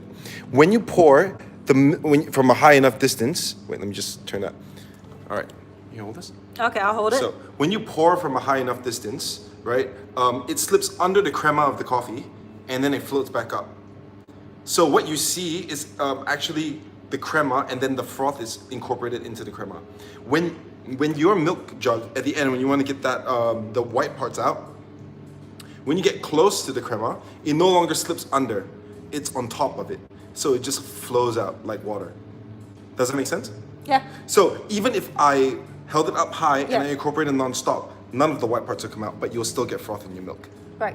Yeah. Okay. It's just incorporated with the crema. That's it. All right. Cool. Okay, so we're gonna go to. Moka Pot? We can do the Nespresso first, I think. Okay, cool. Easy. Sorry, one second. I'm good. Yikes. Camera adjusting all of you, just so you don't fall off. Balance there should be good. Cool. I think we should be okay for now, and hopefully I don't drop you again. What's the favorite coffee in Melbourne? Market Lane is Geraldine's go-to whenever she's traveling to Melbourne. Oh, Market Lane. Why am I drinking coffee when I can't really take caffeine? I don't know. I like the milk. Alrighty, so Market Lane is great for filter coffees. I reckon Market Lane is really, really good for dark coffees like us here at Hash Specialty Coffee is great. Yeah. I mean, you know, just a shameless little plug. But on top of that, Duke's is good as well. Patricia's is one of Melbourne's favorites. Patricia's for milk-based coffees. Auntie Peg's is my favorite for filter coffees and black coffees in general. They don't actually have any milk at all, and they don't provide sugar, and there's no takeaway. There's only 8 seats, I think. So it's quite an exclusive little spot, but it's great. They know what they're doing, maybe a bit pricey, but the coffee's always good there. Okay, so we're gonna start with using the Nespresso milk frother. Okay, I'm just gonna be sure that this doesn't fall off because Yeah, I feel like it might. sure. We're gonna use the Nespresso milk frother, this one. I'm not sure if everyone has the same one. So this is the one that we're using. It's like she's just adjusting the camera at the moment. Can you see? I don't know what I'm showing. Is that okay? Yep. How's the coffee at St. Ali? St. Ali's good. Yeah, it's great. St. Ali is one of the big players in Melbourne, so I didn't bother mentioning them. It's pretty well known, I think. Speaking of Nespresso pods at home and St. Ali, they actually do pods as well. Yes, they do. All right, so today we'll be making... Do you like Padre? Padre? No. It's not. It's a personal choice. I think coffee is quite subjective. It's not that I think Padre is bad. It's personally, I'm not a big fan. But there might be people who love it. So there you go. Everyone's a little bit different. Someone says that their new home brewer currently using a Moka Pot and V60. Their new, sorry? Home brewer using a Moka Pot and V60. We'll touch on that in Yeah, definitely. after we're done with this home latte art version, and then we just go to Moka Pot, and maybe he can talk about V60 as well. Yeah. Okay, so we're gonna try 2 things. I've got an experiment I want to try as well. So we're gonna try this straight, just like using this, and then grabbing this jug here, and trying to pour latte art with it. And then we're gonna try one more where I actually sift the froth through this, just to try That's a to good idea. just try to get out some of the big bubbles. Yeah. And yeah, maybe that'll work. We'll see. So yeah, we're just gonna see how it goes. And in case you didn't notice, we took out the cappuccino frother version of that spring.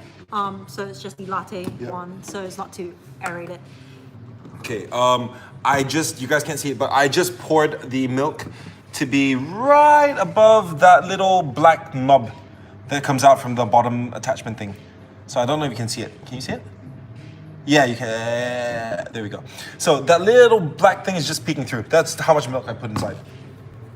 All right. Just as a reference point. That's it. Sec. Okay, here we go. Feel free to pop in any questions that you've got, because it's gonna take a minute, I think, for the machine to actually heat the coffee. Yeah, it's the literally milk. a minute. So just one click, and we are off.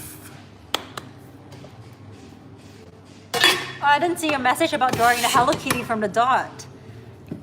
I'm sorry? No, someone, I've lost the message, oh no. If anyone, Kat mentioned that she wanted to see me. Oh draw the yeah, Hello sure. Kitty from the I dot. can do that in a sec. No, it's okay, we'll do that later. Yeah, because, I can do that in a sec. Not now, Yeah. but later on. Oh, I don't even remember how to do it, so he can guide me through how to draw the Hello Kitty again. Yeah. Okay, so And you can do it's it in gonna take a matcha minute. as well, by the way. You don't have to use coffee. Matcha works, hot chocolate works. So if you're caffeine That's you're allergic to caffeine or sensitive to caffeine, that's what I would usually make. I mean, matcha has caffeine as well. I mean, yes, okay, fine. Coffee caffeine, I'll be more precise. I seem to be perfectly fine with matcha for some reason. Yeah, see, that's just being. And black tea as well. caffeinist. But black tea also affects me, so I don't know It's like why. a caffeinist. Maybe it's just when it's really concentrated. I don't know, but matcha has a lot of caffeine too. Okay. Alrighty. Has anyone tried pouring latte art with this Nespresso milk frother? Does anyone have any success? Because I haven't had much success with it. But we can try today. We just tried it this morning, by the way. Yeah. Oh, this afternoon. We tried it twice, I think, and then gave up to do it over here so that we can see and learn together. Ooh, this actually looks better. Okay. This actually looks much better. I think I might have let it sit for too long just now, but we'll see. It looks a lot more smooth. Yeah, it does. What milk are you using? Is it a milk? No, it's the same milk, I think. Okay, it's very frothy. Don't get me wrong. It's very frothy. And I can't get it to shine. Just gonna take it off and Yeah. do that. Good. So I can't really get it to shine. So you can tell that the bubbles are a bit big, but we're gonna try. Oops. His legs are too long, I just tripped over it. Okay, there we go. It's not coming out. The froth is not coming out. All right. So it was a bit deceiving. What happened that you see there's froth left in the jug, right? And only liquid came out. And that's because the bubbles were so big that I couldn't, when I tried to incorporate it and create like kind of like an emulsion where the bubbles are suspended in the milk, I couldn't do that because the bubbles are too big. So they're floating at the top. So I mean, you could call this latte art, I guess. It's like a little bit of a tulip thing. Abstract with a art. stem. Yeah, there's a little bit of a stem. call it- but yeah. Every flower is unique, so we'll just call it a unique. I guess, yeah. I don't know if it's worth trying, wasting milk to try it with the sieve, because I feel like there were no micro bubbles at I all. don't think it worked though. Do you want to try with the French press and see if you have better luck with that? I'll do that with the Moka Pot demonstration Okay, cool. as well, all at once. All right, let's Yeah? do that. Okay, we'll do that. And then maybe we can give this another go if we have more milk left over. Yeah, Because we've got some milk that is expiring today, which is what we're using. So milk that's actually, if we don't use it today, it's off. So Sir. it's the best way to make use of the milk, I guess. And I love matcha. I use Zen Wonders matcha. So they do international delivery. A shout out to them. They're really, really nice and I love it. So if you can check it out, do check it out. They have a website. They do international delivery. They're based in Melbourne. But they bring in the matcha from Japan and they have particular farms that they go to specifically to get the different matcha. They have matcha, they have genmai cha powder and hojicha. So it depends on what flavor notes you like. Matcha is obviously the most popular one. Genmai cha is like a roasted rice with your green tea, and it's really nice and roasty. And then you've got hojicha, which is obviously your roasted green tea, which gives a nice warm. I think it's great for winter. Yeah, hojicha latte used to be my favorite thing to go to. Yeah, to drink all the time. So that's that bit, and I'm gonna charge the phone so that it doesn't die. Okay, so before we move on to Moka Pot, I have a spare shot of espresso here, and so I don't want to waste it. I am going to demonstrate the Hello Kitty real quick. We'll just demonstrate the Hello Kitty real quick, yeah? Sure. Cool.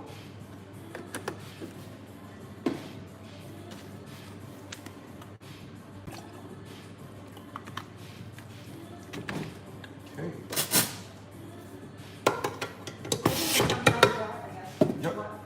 Yep, for sure. So, I'm gonna froth the milk, and you need to pour that dot, if you can achieve that dot again. Oh Now, god, I don't know yeah. if I can pour the dot. It's okay, it's Okay. okay. So the idea that what you did just now Yeah. was that you straightened up the cup again, Yeah. right? That's wrong. So what you want to do is that you want to try to keep it at that angle for the entire Yeah. the entire time. You want to keep it at quite close to the brim, if not almost at the brim, right? So that you can get your jug deep into the cup, as close as you can. And that's the point. Sometimes it dribbles a little bit, that's fine, right? You get used to the motion of how much milk you pour, and then you start straightening up, right? That little fluidity, you get used to it over time. It's something you develop. It's not something you just have. Okay. Yeah, The but dot will appear on its own. that's the thing. So once you're done mixing, once you're about halfway just done, continuously right? keep it on that angle. No. Once you're done mixing, pull up, keep this at that angle, right? Take this and go closer to maybe about here, right? You're close, and then you start pouring with a bit more pressure. It means like a bit. You're trying to get it a bit steeper. Okay. You know what I mean? We'll A bit try more flat. again. Take 2. I'll see if I can get a dot, and hopefully I can do some Hello Kitty with it. Yeah. If it works, and if it doesn't work, then I'm sorry.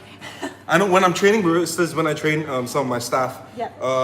we usually go through quite a bit of coffee to teach them, and it's easier applied.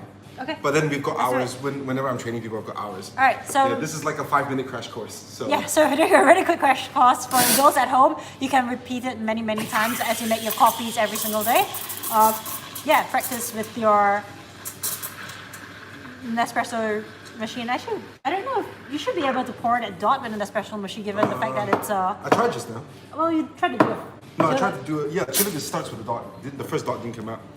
Okay. Yeah, so yeah, not the best, but okay, there you go. Okay, so you might have a dot at home if you use the Nespresso.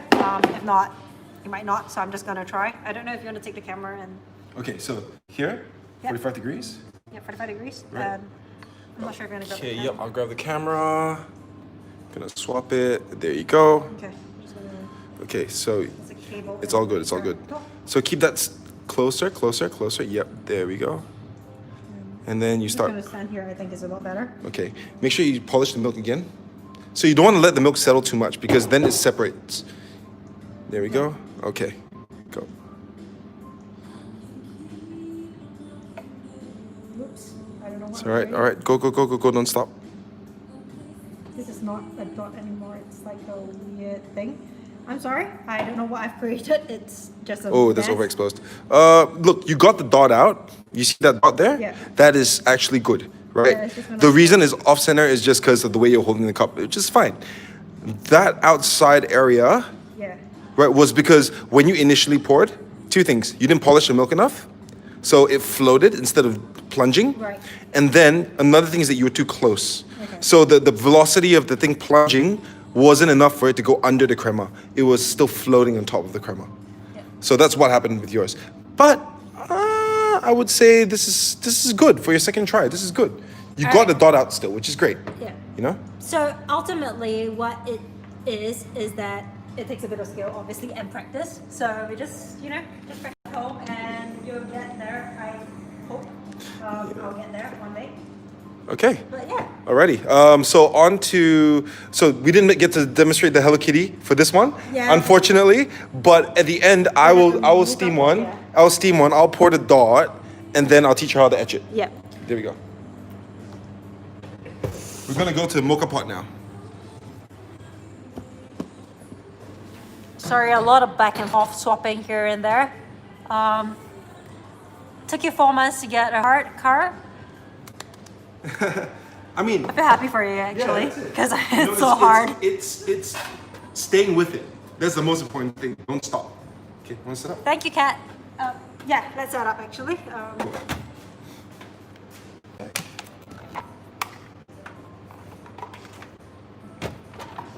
Okay. This is gonna be another not handheld, but you do want. I think you'll need to point it down a little bit to there. Okay, To I will adjust the hold- camera I'll angle. hold it, Yeah, just so that we can. I can show you how to make the Moka Pot. All right, so while he's doing that, I'm just gonna say, Jaden says that he's gonna apply to be a barista trained by you. Yeah, I mean, once we get out of lockdown, maybe. Yeah, come visit us once you get out of lockdown. Well, visit him. He's the one who works here. I'm just playing here right now.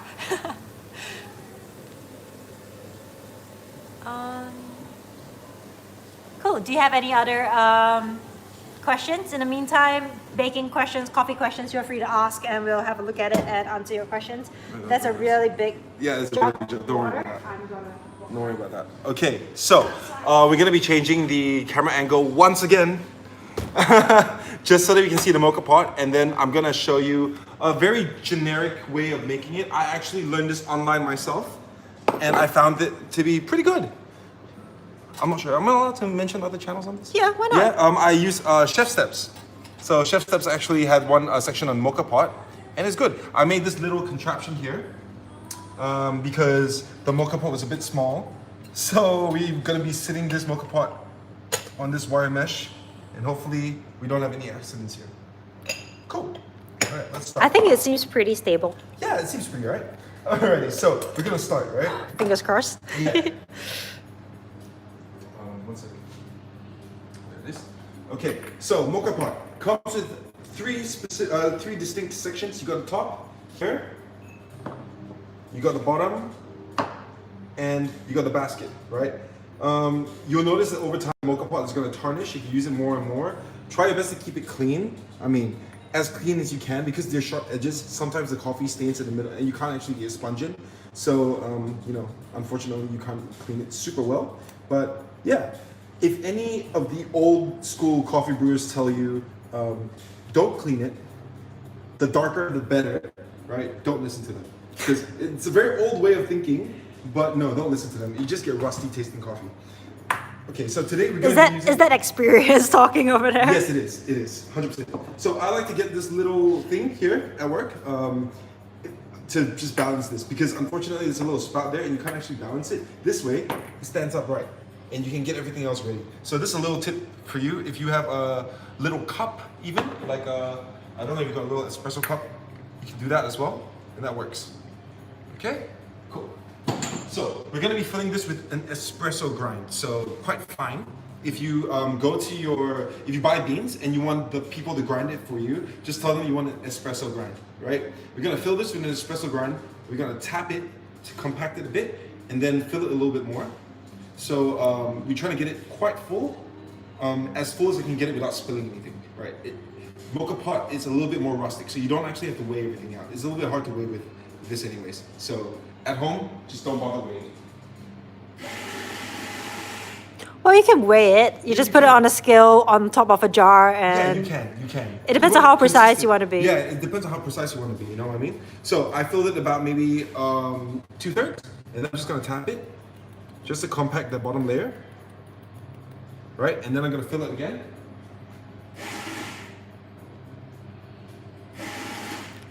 So we're just going to do Moka Pot. He'll talk a bit about the V60 today as well. And maybe next time we can do like Vietnamese coffee and all sorts of other different types of things. Alrighty. So you want to get it quite flat. So when you notice if there's a mound, all you got to do, and this is something you can't really do with your portafilter. Portafilter, there's a whole motion you need to do with it, which is a bit difficult. With this, you literally just spin the bottom and leave your finger there, and it just flattens it out nicely, like that. Cool? And then you put this aside. And if you ask me, I'll say take a spatula and just flatten it out. Yeah, I mean, you could definitely. Alrighty, so that's done. Now, the bottom. This is where it gets a little bit dangerous, right? You need to put boiling water into this, right? You want to start from boiling. You don't want to put cold water into it because, well, it's going to take quite a while for the coffee extraction to start. And you're gonna get like lingering bits of steam when the pressure is building. You're gonna get like cold-ish water forced into the Moka Pot, which is not what you want. You want consistency in the temperature. So, right. Okay, cool. If you can see, I'm just filling the hot water up to below the pressure relief valve, right, which is there. This thing is to relieve the pressure if it gets too pressurized. So just under it, all right? And then you're gonna plop this on, right?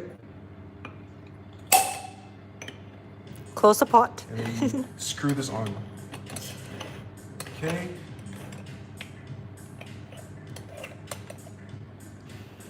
Not super tight.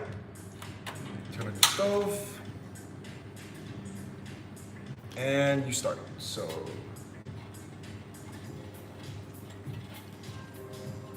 precariously balancing. I think it'll be fine. yeah, it should be right. That's a very big flame. Yeah, I'm turning it down now. Cool. Okay, so now what you want to look for is that at home, hopefully your stove fits your Moka Pot. You're going to notice that coffee is going to start coming out from the spout, and that means the extraction has started. Right now, it's still heating up the inside. Right. Once the coffee starts coming out, your extraction starts. Once it starts spitting, right, that's when it ends. Right. You want to stop the extraction once it starts to spit.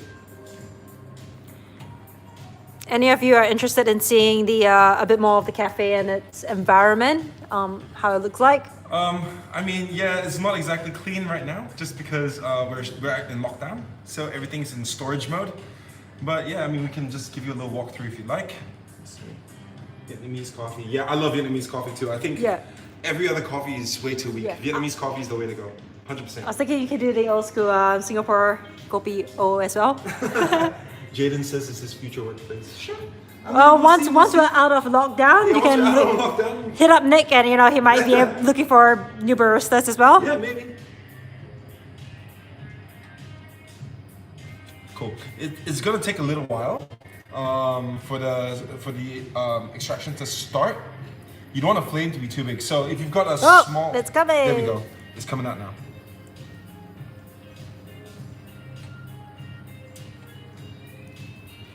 Sorry if I sound a little bit excited. I never actually made a Moka Pot coffee. That's okay. You see, it's gonna start to spit, and it spit. So close the lid, turn off the fire, and what you do at home is you run it under cold water. Because I don't have a tap where the cameras can reach, I'm just gonna put it into a bucket of cold water, right? And that's gonna stop the extraction. So you see, it's not gonna spit anymore, right? It's gonna cool the water down straight up, and there you have it. You've got your Moka Pot coffee.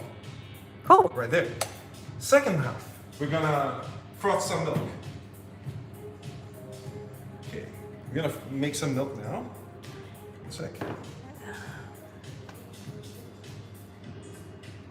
Stovetop milk. Yeah, exactly, stovetop milk. So we're gonna pour roughly that much. So if anyone has a thermometer at home, best use a thermometer. If not, I can't say for sure how you tell the temperature of the milk without a thermometer. I used to check for steam, but I realized that when it starts to steam slightly, if the weather is too cold, it starts to steam a lot earlier, just because of the temperature difference. I feel like if I want to hit about 60 degrees, the minute it starts to simmer and I give the pot a swirl, it's around the 60-ish, so I can just count maybe 5-10 seconds. Yeah, and it should be fine. But I think as you know your equipment and everything, and you get to a routine, you'll probably be able to tell as well. That's it. If you can make sure that you put in the same amount of milk every single time, coming straight out of the fridge, over the same flame, right? Just time it. Yeah. Then you kind of roughly can get the same result most of the time. Yeah, actually just, set it to the lowest flame on your medium hob. Yeah. Put it, straight out of the fridge, because your fridge temperature is pretty consistent, and same amount of milk, and you should be. Use the same pot. Yeah, use the same pot as well, and then there you go, consistency. So if you thought I was pedantic with baking, by the way, I've just learned that obviously consistency is very important with coffee. Well, I mean, look, consistency. With a lot of things, to be honest. Consistency is important when people are paying for the coffee. Sure. That's the thing. When people are paying for the coffee, that's when. Would you like to watch your pot? We'll see. Okay, right now it's at 53. You're after 65, so I'm just gonna give. So I was saying once it starts to have the bubbles, which you probably saw just now, there's actually some bubbles. I'll put it on for like 5 seconds, and I think you'll probably get there, to be honest. Yep, there we go. Yeah, and we're done. Right. Yeah, so I think it's really down to trial and error, but I find that at least from when I'm always heating up my cream at home, the minute it simmers and then I leave it on for a little bit longer, it gets me to about that 60-ish point. Okay, so we got about 67-degree milk here. Right, it's going to go into the French press, where it's going to drop in temperature a little bit, but not too crazy. And we're going to froth. So if you're making French press coffee, you probably wouldn't be using a French press to froth milk. No, you won't. Yeah, you Unless won't. you have two. Exactly. So, Okay. but.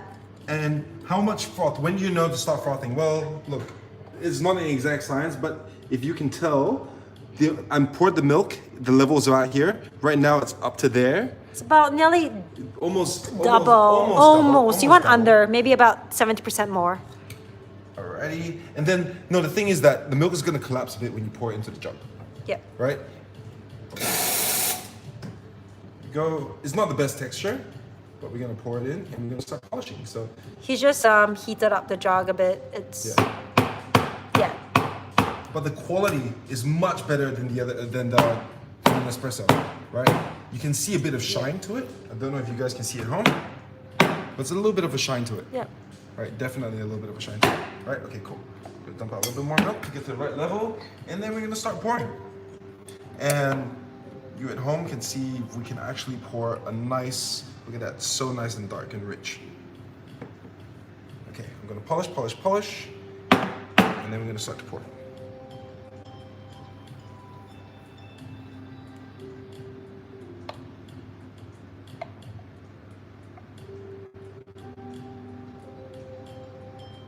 There we go.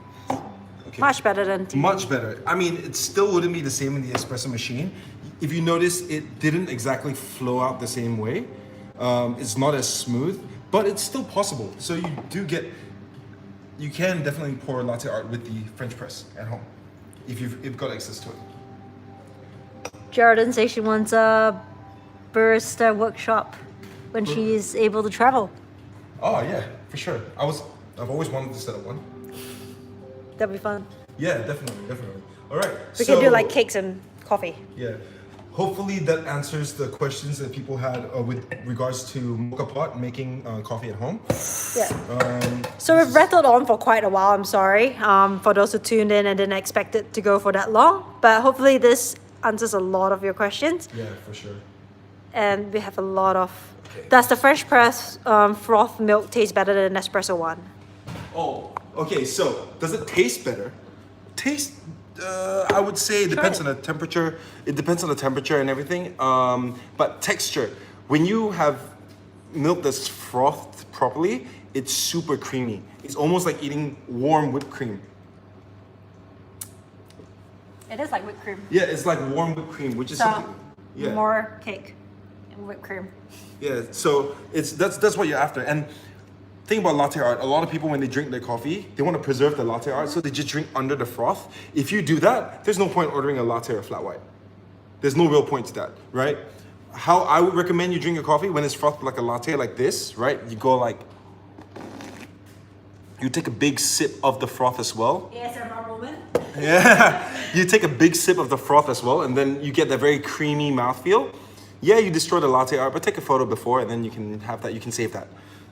Yeah, because the bubbles obviously start to dissipate as it sits. That's it. So it, just loses a lot of its quality. And I will tell you this right now, this Moka Pot coffee, right, tastes pretty close to an espresso in terms of like with the milk. Because I used the espresso grind as well, so there was a bit of pressure built up inside, right? So the extraction is a lot more rich. This is stronger than the Honor one. Interesting. Right? And this is the Moka Pot. So you can definitely get almost like an espresso type coffee with a Moka Pot. It's definitely possible. If you espresso, not Nespresso. He's not talking not about Nespresso, yeah, espresso. So it's very similar. If you follow the right steps and you get that consistency, you achieve this right consistency in terms of your process, then I think you can get a pretty good cup of coffee at home at like a dime. It's gonna be like, for the entire setup, I reckon under 100, you can get a cheap one serve or two serve Moka Pot for like 30-40 bucks, I think. And then a French press, you can get a cheap French press as well. It smells really good. Yeah. So yeah, I think that's all we had on the list, to be honest. Yeah. If there's any questions that you've got, or let us know what you want to see next, actually. So Vietnamese coffee, maybe we can do. If you have any other questions on that, we could touch on that. You gonna end with the Hello Kitty? Oh yeah, Hello Kitty, I forgot. Yeah, we can do a Hello Kitty one just quickly if you're still interested in seeing. Stale beans and almost expired milk soon. Yeah, because we've actually been closed for about 1.5 weeks, almost 2 weeks now. So we haven't had new beans come in, and we haven't had new milk come in. So this is actually like all stale. Actually, we'll do a quick tour of the cafe as well. I forgot about that. We promised that, so we'll just do that as well. And it's really windy out there. Sorry, I keep looking because it's... Can you see how windy it is out there? I don't even know what's going on. But yeah.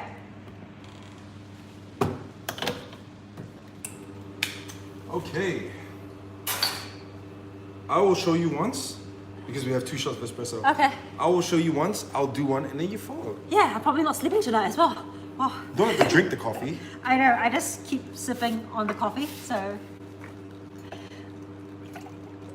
But yeah. Alright, so I'm gonna do one. You have a look. I know, but it's not actually raining. It's No, it's just windy. yeah, it's just wind. There's no rain out there. Thanks, Claire. Hi, Mary. Yeah, is it really hot in Singapore right now? Because when I went back last year, I was so happy. It was pretty much a 20-ish degree temperature throughout. Is it really cold where everyone is, or what temperature is it like, or what weather is it like out there? Do let us know. I'm curious. Also, it's really dark even though it's 5:30 over here. Okay, a dot. Dot with a little bit of a bump. Let's see if I can fix that bump. Gonna try to like do that. Alrighty, cool, that works. Alrighty. So I guess in the next one, if you do another live, if you've enjoyed this, like I said, let us know what you'd like to see, baked goods, coffee questions. I was thinking we could try doing some Latte Art as well, some local homegrown drinks and stuff. That'd be fun. Definitely. Cool. Alrighty, so a small dot. Got a bigger dot there. And you got a bigger dot there. That's the bow. I'm gonna bring this closer just so that people can see it. And then your eyes there. Another eye there. And the nose. Oh gosh, I don't know if I can get that. And then, okay, my pour wasn't the best because there's a little bit of coffee crema there. You wouldn't normally want that. I'm gonna try fixing it. It might ruin the whole thing. Just don't bother. Okay, It's fine. fine. All right. I like the shading on it. All right, and then you just the whiskers. There's no point putting the whiskers on the brown part because you can't see the contrast. So yeah, but yeah, that's kind of a Hello Kitty. So it's 3 dots, Yeah. 2 eyes, and smile, and the thing which I So probably the would have ears just for the- taken that and just done that because Yeah, it could. don't know if that Could. does. Nah, it's gonna look weird. Okay, it looks weird. But anyways, I destroyed it. I'm sorry, I destroyed it, but that's fine. Okay, so for the Hello Kitty, first you pour the dot, Yep. if you can. you poured a dot. Okay, I poured a dot, and then you take a little bit of froth. Yeah, you and draw put the it- triangles. Yeah, draw the triangles on very gently, Okay, and then. and then do the dots. Okay, cool. Exactly, We just. exactly. All right, so Hopefully, I can get a nicer dot out for you. all right, so I'm gonna try it, and then we do a tour of the cafe, and that probably brings the live to a close soon. But yeah, in the meantime, let me have a look at your questions. I'm just gonna put it down.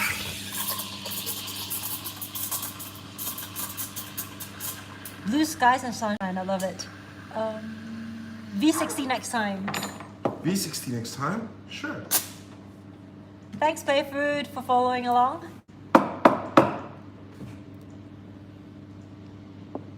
How did the cupcake tray, Madeleine, turn out? I didn't use a cupcake tray. I used the golden one. I'll show you in a bit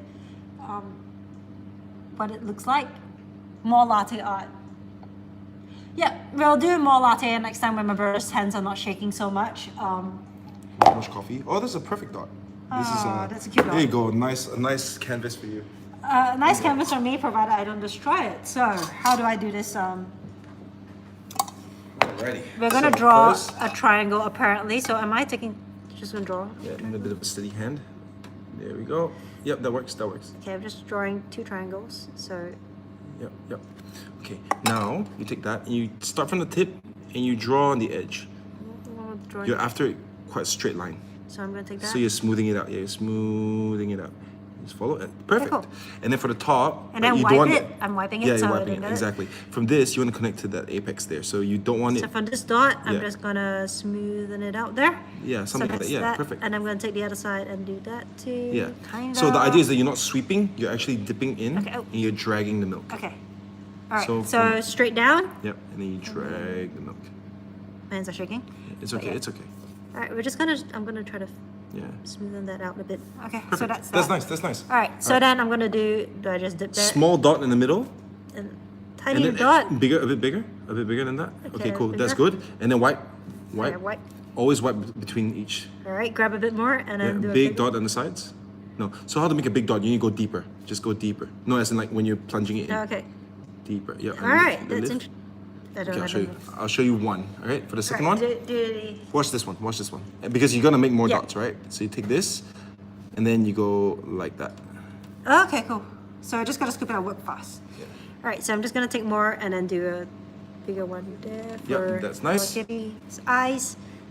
And then I'm basically scooping a bit of froth with it and just pressing it in. That's it. Okay, you wanna take a bit of white to make a little bit of a dot inside, just very gentle. Where? Just take white. Yeah. Put a bit of a dot in the middle. I didn't do that, but you can. In the middle? No, watch. And of the eye, like a little okay. shimmer.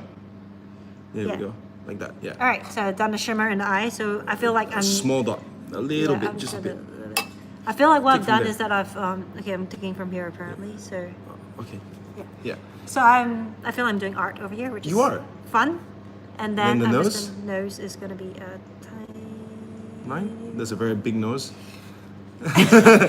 That's a massive nose. It's okay. Hello Kitty has but a big nose. And whiskers, and that's it. And you're done. Whiskers is just Just underneath the eye, where the nose level is. draw lines like that. Yeah. Always wipe between each. Okay, wiping. Dip in the brown, so you're actually putting some. Yeah. Okay, taking brown, wiping it. This whiskers. Hello Kitty has very wild whiskers over here. Yeah. Okay, but you got Hello Kitty. pretty much. I've got something. I've got a cat of sorts. I wouldn't say it's Hello Kitty because I think, well, no one's gonna say I'm plagiarizing Hello Kitty. Let's just put it that way. Can you see it? Alrighty. Natalie Coe says Madeleine's turned out great for me. Had leftover batter for one small cupcake and baked it into a silicone case. Awesome. How did Was it turn surprised out? to see a nice hump on it. Yeah, so the baking powder will give it that hump. It's just the coloring on the base itself. It might not be just as well colored.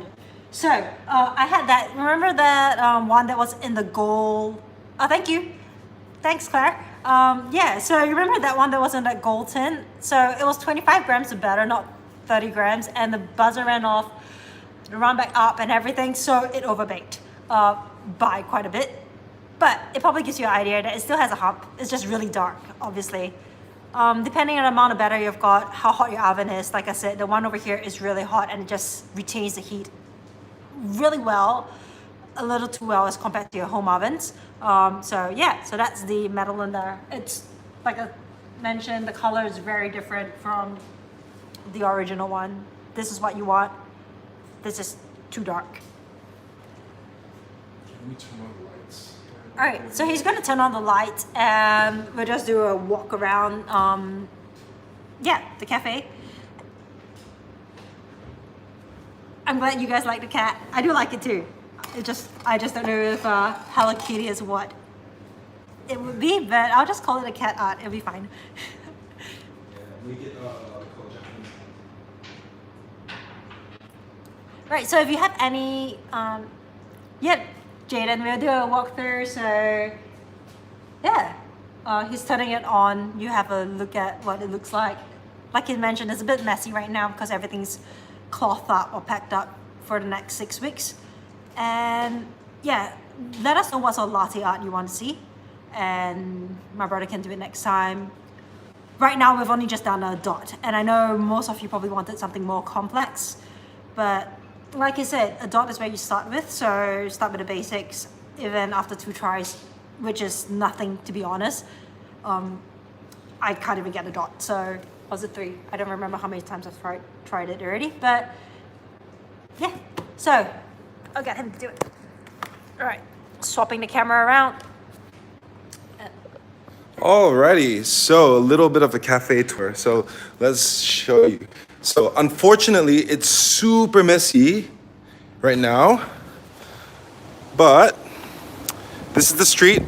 It's a little bit of a chaotic season at the moment. So it's raining and very windy, but that is the sign. Yeah, okay, when you enter, this is a retail section. That's all good. So this little fridge, and we've got the retail section here. And usually there's a little display case of chocolates there. And this is the cold brew that my sister is holding up. There we go. My brother designed the label for the cold brew, and it tastes really good. So most cold brewers are quite acidic. This actually is a really nice balance to it. I'm just being honest.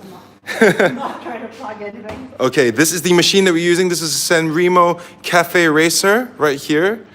Alrighty.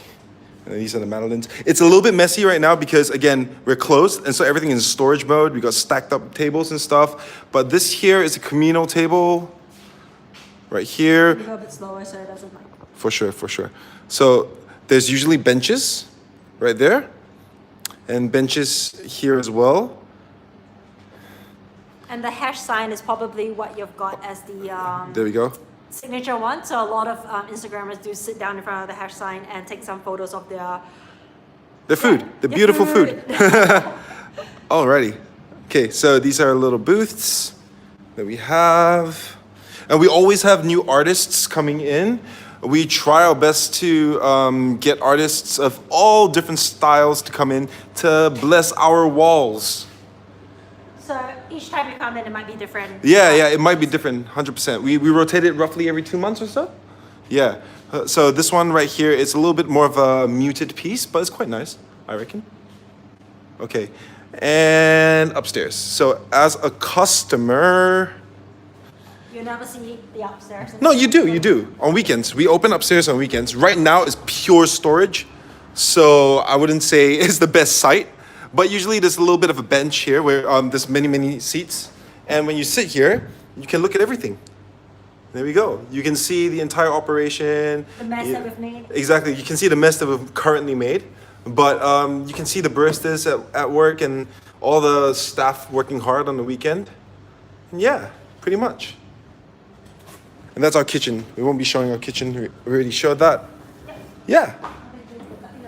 And that's pretty much it. Good. So, yeah, thank you so much.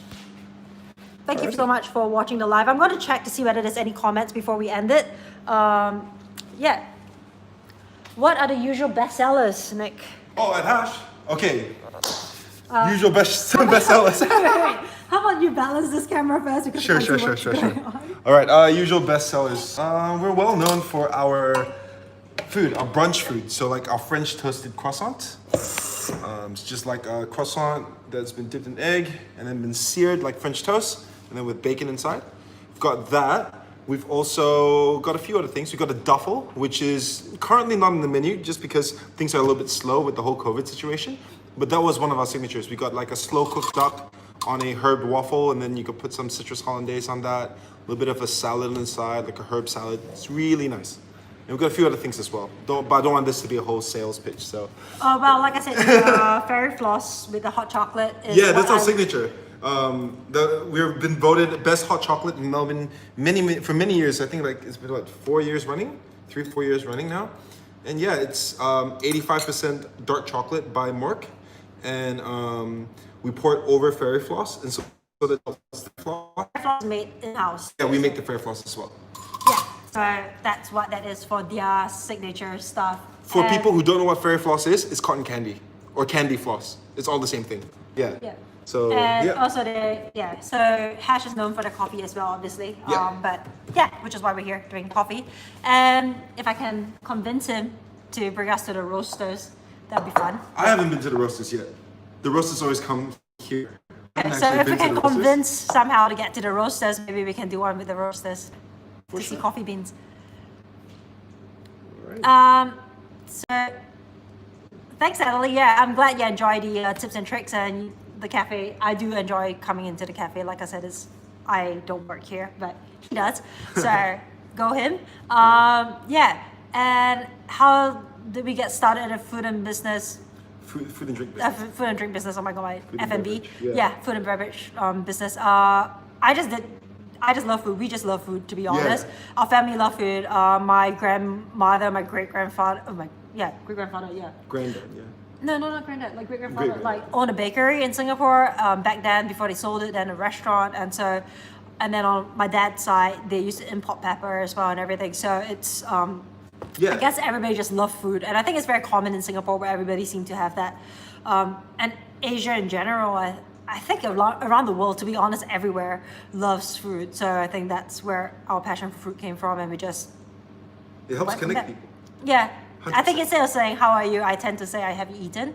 Yeah. That's me. Not sure if you all are the same as well out there. Yeah, and I think for me, I got started in this restaurant specifically is because I applied for barista jobs all over Melbourne, and not a single one wanted to hire an inexperienced barista, and I had no experience at all. I was new, I was fresh, so I applied as a waiter, and then I became friends with the barista.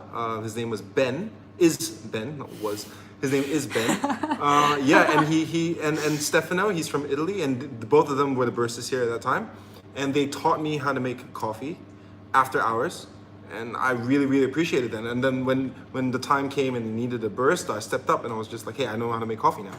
And then, you know, from there, I worked my way up, and now I'm managing this place. And yeah, that's pretty much how I got into this. Yeah, so he's managing here. He doesn't actually own a business, but you know, he pretty much runs the place along with another manager. So it's the two of them. So Yeah. if you come in, you'll probably see Nick or you'll see Danton. Danton. Yep. So yeah, and they work very closely with the roasters. Obviously, they've got a signature blend as well for the coffees over here and things like that. So yeah, that's a general gist. Not trying to sell anything, so I'm not gonna go too much into that. Yeah, sibling camaraderie. Oh my god, I can't pronounce. What was it? Oh, camaraderie. Camaraderie. Oh, I can't, I'm sorry. Yeah, so whatever he said, right? Yeah, all right. Thank you so much. I'm glad you enjoyed it. We had fun as well. And it's gone over 2 hours. I'm sorry it's gone for so long. The next time we'll do it again. And yeah, keep your questions for then. All right then. See ya. Bye. Bye-bye.